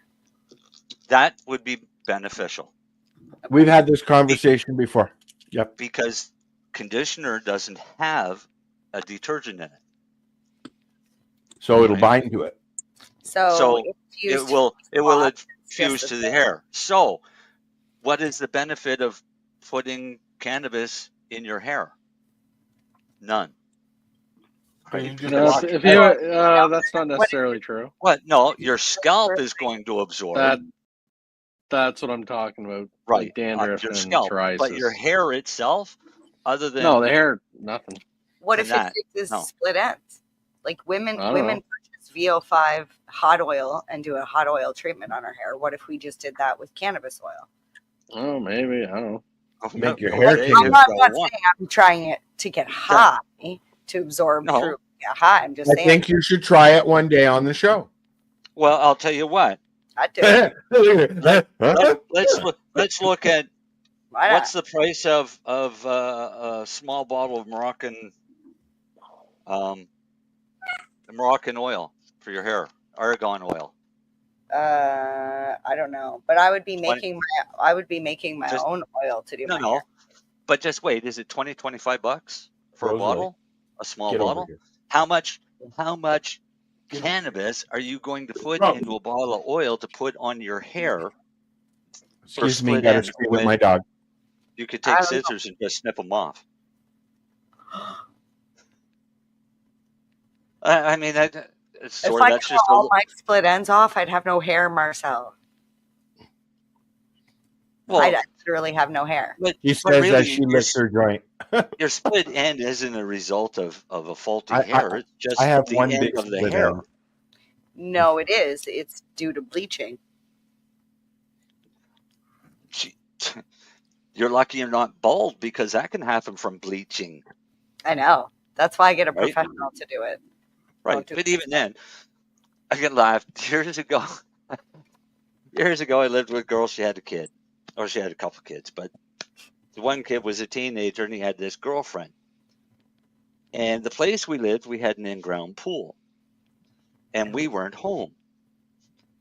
So when we got home, we find the two kids in the swimming pool swimming around, which is totally fine, except the girl had the most wonderful bleached blonde hair. Oh, and she had a reaction in the pool. I know exactly where this is going, and I know what color it even went. And so I kind of looked at them and I said, "You're not natural blonde, are you?" And she looked at me. She said, "No." She said, "I just got this done." I said, "Oh, really?" I said, "This is going to be interesting." I said, "I'm going to go make dinner." So I went in the house and made supper. They came in, and it took literally no more than an hour for her hair to be green. And I mean, it was a bright, god-awful green that she had to go home with. I've seen that green. So, Mary Jane, you're the only lady on the show tonight. There's probably ladies listening. I'm going to tell you a secret about men. Oh, God, here we go. Oh my okay, this is going to be interesting because I was raised by my dad. So let's see if I know this one. We don't really fucking care what color hair you got. We prefer your natural colored hair. I did know this. Right? Yeah, this. It's just a fact. That, I know this because my dad looked straight at me and said, "Really? Pink? That's not attractive." And then he said, "Well, it all looks the same in the dark anyways." Yeah, that's the other fact. I mean, if they got to turn the lights out because they don't like your hair, or you've got a face like a can of mushworms or something, I don't know. That's all right. There's always a reason for the light to go out. That was rude. But what would you expect? Anything less from me or what? Hey, like my shirt? Your shirt? Is My that shirt. what's on the photo? Yeah. I was going to say we can't see you. Al, make me big. That's his birthday gift, Mary Jane. You said. Dopest oil. That's not you. This is me. Ever. Hello. There you go. Just ask. I come with references now. That's funny.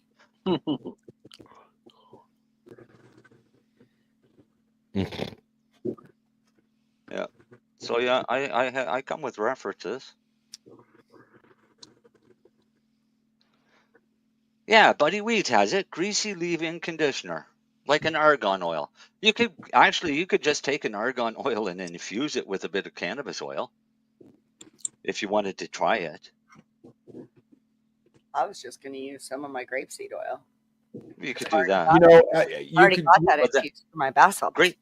Grapeseed oil is really good for massaging. It makes a really good massage oil. And it's great for bath salts because you don't feel greasy when you get out. Oh, really? Yeah. I don't like that. I don't use oils because I don't like that greasy. Like I won't even use a bug spray. I don't like the greasy. No, there was this one bath bomb company that was huge in the cannabis industry a couple of years ago. I think it was Bella Vita bath bombs. That's it. They were like brightly colored, really fragrant, but would stain your tub. And I would literally, after like draining the tub, I would have to shower and wash my body because my skin wouldn't breathe. It was so oily. It would not breathe. So you're a bath bomb person, right? You like bath bombs? I do. I like. Do infused bath bombs work, or is it a They waste of money? I Like, will tell you one product that I've tried that I fucking, anytime I find them in the store, I will buy whatever stock they have. It's Stewart Farms. They're on Optimus. Specifically, I love the Blue Dream. Are they on Optimus? Yeah, they are. Perfect. So now and I they're don't a have to bath, buy at the stores. and they're a bath bomb. They are. And I what's like in them? mine for about an hour. I can't remember. He has some that are CBD, some that are 1-to-1. I think most of them are 1-to-1, but he has one that I want to know what other ingredients he has. Oh no, he's besides got other. cannabis. He has all kinds of other oils and shit in it. Right. See, and that's what I've always questioned about bath bombs. A large portion of bath bombs, and a lot of times, is Epsom salts, which is beneficial on its own in a bath. No, he'll have Right. like I'm having a brain fart. He'll have like some other oils and frankincense and myrrh. frankincense. And, yeah, he'll have all that shit. Right, which are all beneficial for your skin and for relaxation and things like that.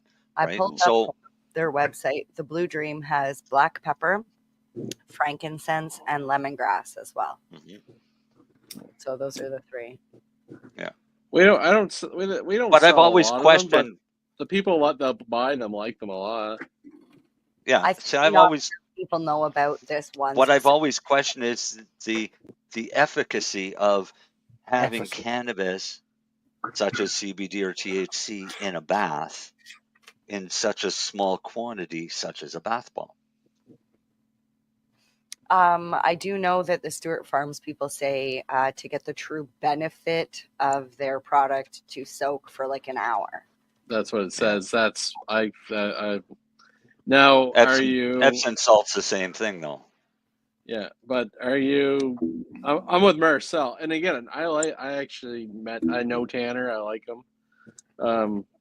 I guess their hearts like they're trying to do things the right way. They're making all kinds of good stuff. But I listen. If it works for like Marcel said with the CBD pen, if it works for you, fantastic. That's right. Because look, I'm not going to say a hot it bath does or for doesn't. an hour would probably make a lot of people feel better, wouldn't it not? Yeah. Definitely. No matter what was in it. Especially if you got things like frankincense and lemongrass. Now you've got aromatherapy added in there, so you're going to feel different when you come out of that bath after soaking for an hour, regardless if there was THC or CBD or not. It's just my question has always been: is there any difference? Well, as somebody, and would it even be noticeable? I would. And say I'm not a bathtub person, so I don't know. Yeah, I do it often, and I also use my own bath salts, where it's just straight Epsom salts, cannabis oil, fragrance. But it's still, I don't know if it's, like the is it really working or whatever. But the combination of the scents, whether. Honestly, they could probably remove the cannabis oil out of it and charge me less, and I'd probably still try it and enjoy it. Whether it would do the same, that's where I'd be interested to find out. So, because you make your own bath bombs and you infuse your own bath bombs, why don't you do your own? Pardon me? Sorry, I cannot make bath bombs. I only make bath salt, which is just Epsom salts with cannabis oil and fragrance. Okay, so do you need a recipe for bath bombs? No, I had the recipe. I had the molds. I had all the things. I physically cannot make bath bombs. Don't know what it is. They do not stay together. They just literally all crumble. I cannot make a bomb to save my life. Does it really need to stay together since you're going to dissolve in the bath anyway? I started making bath bags, like bath bomb bags, because they crumbled, and I literally just. But even that, you can still test this because you can make one that's medicated, make one that's not medicated, and see if it feels better or not. Then see if there's actually a noticeable difference. I've done it with the only thing I could think of for Tanner's stuff that I know would probably work quite well. Like skin issues, eczema, things like that. I think would probably give a little extra benefit. But the chronic pain, I don't know. Like, I just really don't know. That's the one that I'm always wondering about, is more pain than anything.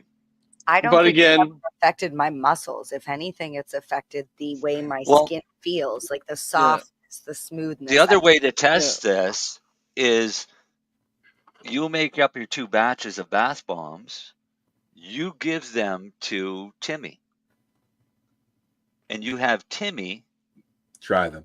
Make your bath for you. Mm-hmm. So you don't know which one you're actually testing. Do you know what I mean? So it's basically it's a double blind study where you have no clue which one is which, because the bath has already been made and it's up to him to put it in, and then it's up to you to decide whether or not that had the cannabis. There's your test. But either way, in the end, it's like, hey, it's still probably a nice evening. The aromatherapy, the warm water. Yeah. Oh, yeah. Your skin does, like, I did one and I was like, I don't know, didn't feel nothing. But you're not a bath person, though. I don't think I don't think you're going to feel high. No, what no, I'm wondering I didn't is, mean high. do you but feel muscles, any relief for muscle pain or anything like that? I didn't notice anything, but again, my skin was very moisturized, probably. Yeah. But I have a patient. She loves them. Yeah, I thoroughly enjoyed them. I picked, like I said, I cleaned out a store last time I was on tour, and after 7 days on the road, I was super thankful to come home and pop one of those in the tub and just chill. Yeah, but again, that's could also be a matter of the aromatherapy, the warmth. Yeah, it could be the stuff that's in there as well, and not have anything to do with the cannabis. Whatever it is, I buy it again and again and again. I love it. The thing I like about it in the end, like, mind you, what's that fucking? You like that stuff in the end, do you? No, like, what's that store? Lush? Lush? Yeah. That's very chemically, though. No, but like, what would a bath bomb cost? Like that shit there, $10? Like 14, maybe 15. Yeah, like in the end, his infused stuff kind of costs about the same as what those things cost. So it's close. I mean, it's pretty, like, it's not that far off. Yeah, it's not that far off. So to me, it's like, you're not really hurting nothing. No. I buy other infused bath bombs. I tried one from the res, and it was disgusting.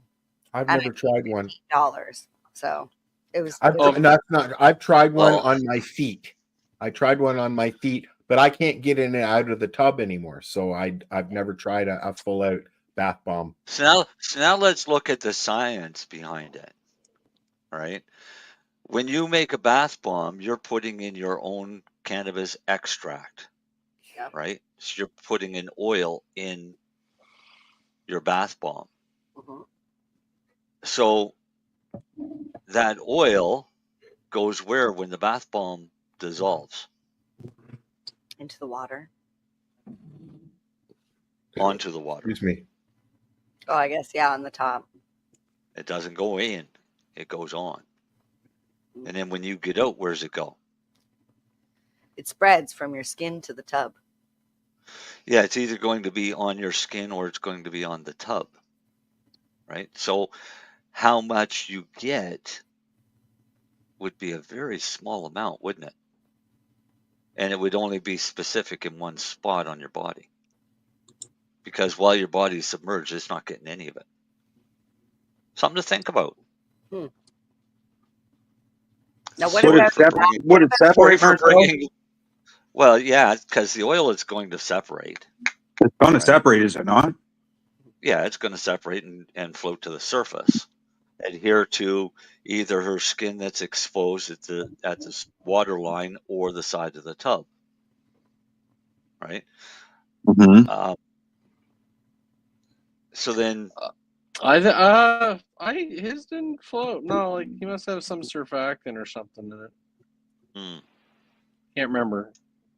But I don't how remember much is in it that you can see it. And see, I did this test years ago on somebody's products, and I took their edible, and which was a sugar edible that was infused, and I dissolved it in a shot glass of water. And then I took one of my candies that was the same weight, and I crushed it into a powder and put it into a shot glass of water and stirred it around. And mine had a visible oil slick.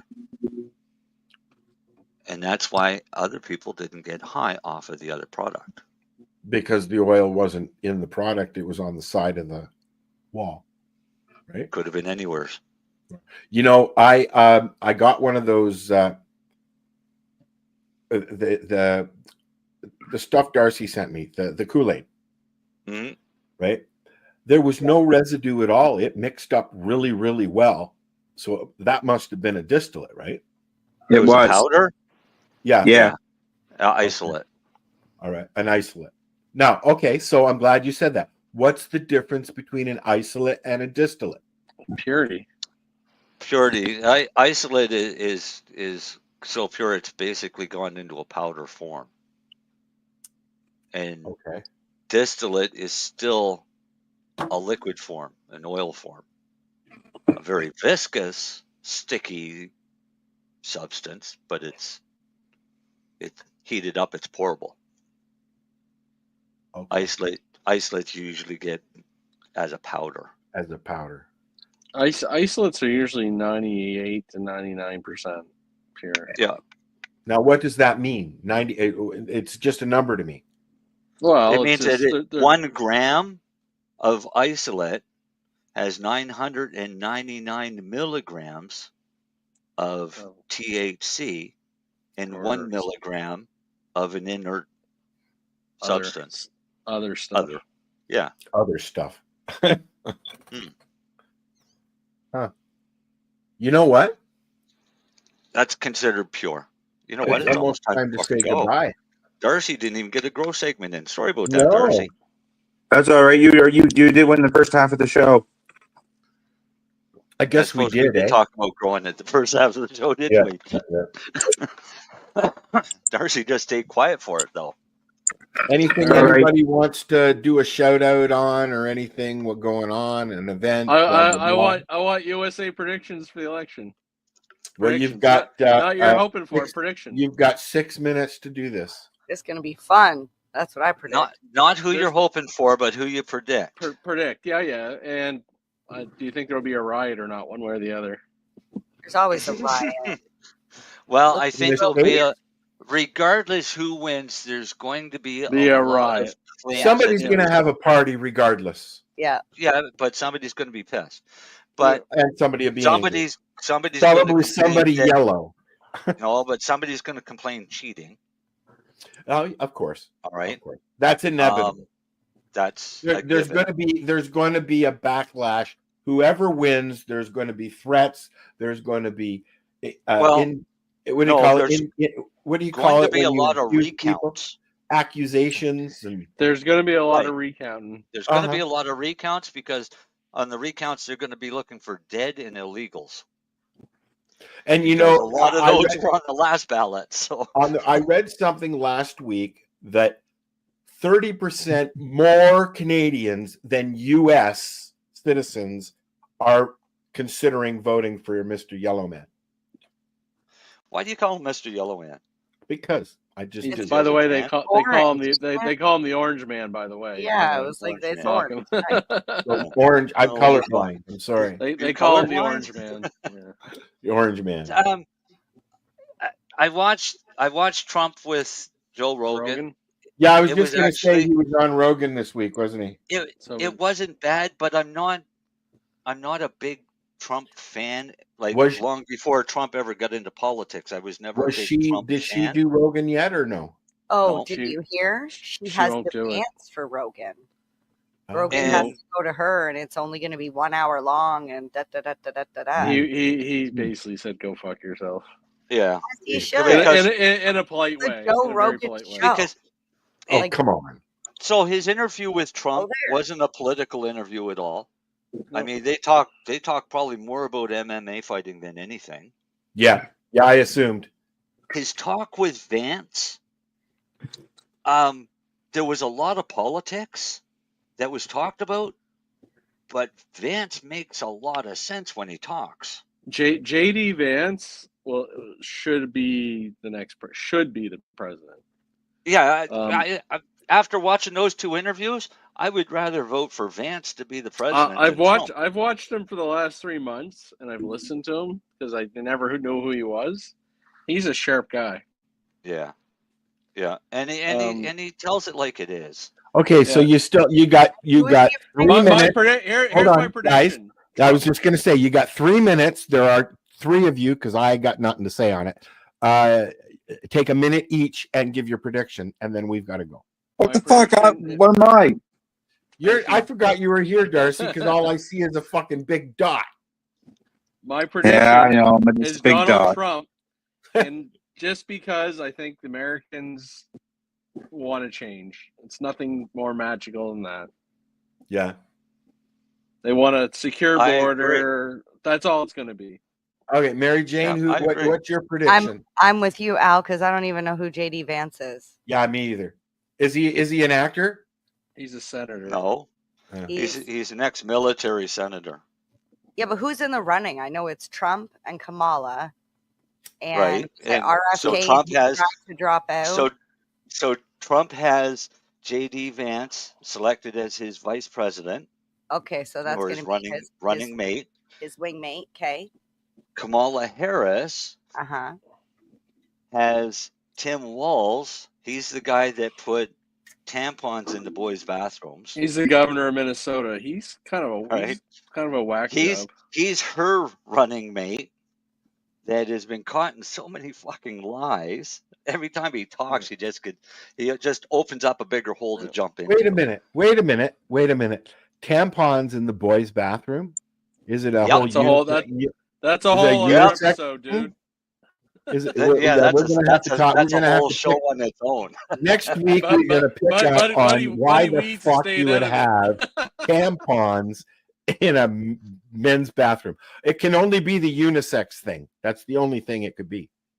No, it's sexual. It's a Tim Walz trans. It's the sexual trans stuff. All right, say goodnight. Say goodnight. We're not going there. Say goodnight. Anyway, next week will be interesting. Watch the TVs, folks. Yeah, next week there will be a new president. No, I thought what is it? Is it the 14th? It may not be announced Biden's next week. Still president, right? I can see Biden's not going to get any votes. Yeah. Exactly. That's what I'm saying. When is the actual election? Tuesday, but it'll be probably Can you imagine if Biden Friday got before elected? they actually figure it out. Yeah, and it'll be another month. Night, guys. Good night, guys. See you. Night, powers.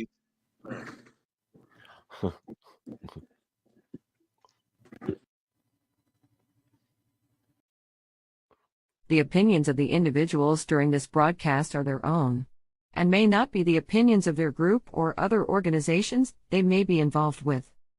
All medical advice during our broadcast is not a medical opinion and should be checked with your medical physician.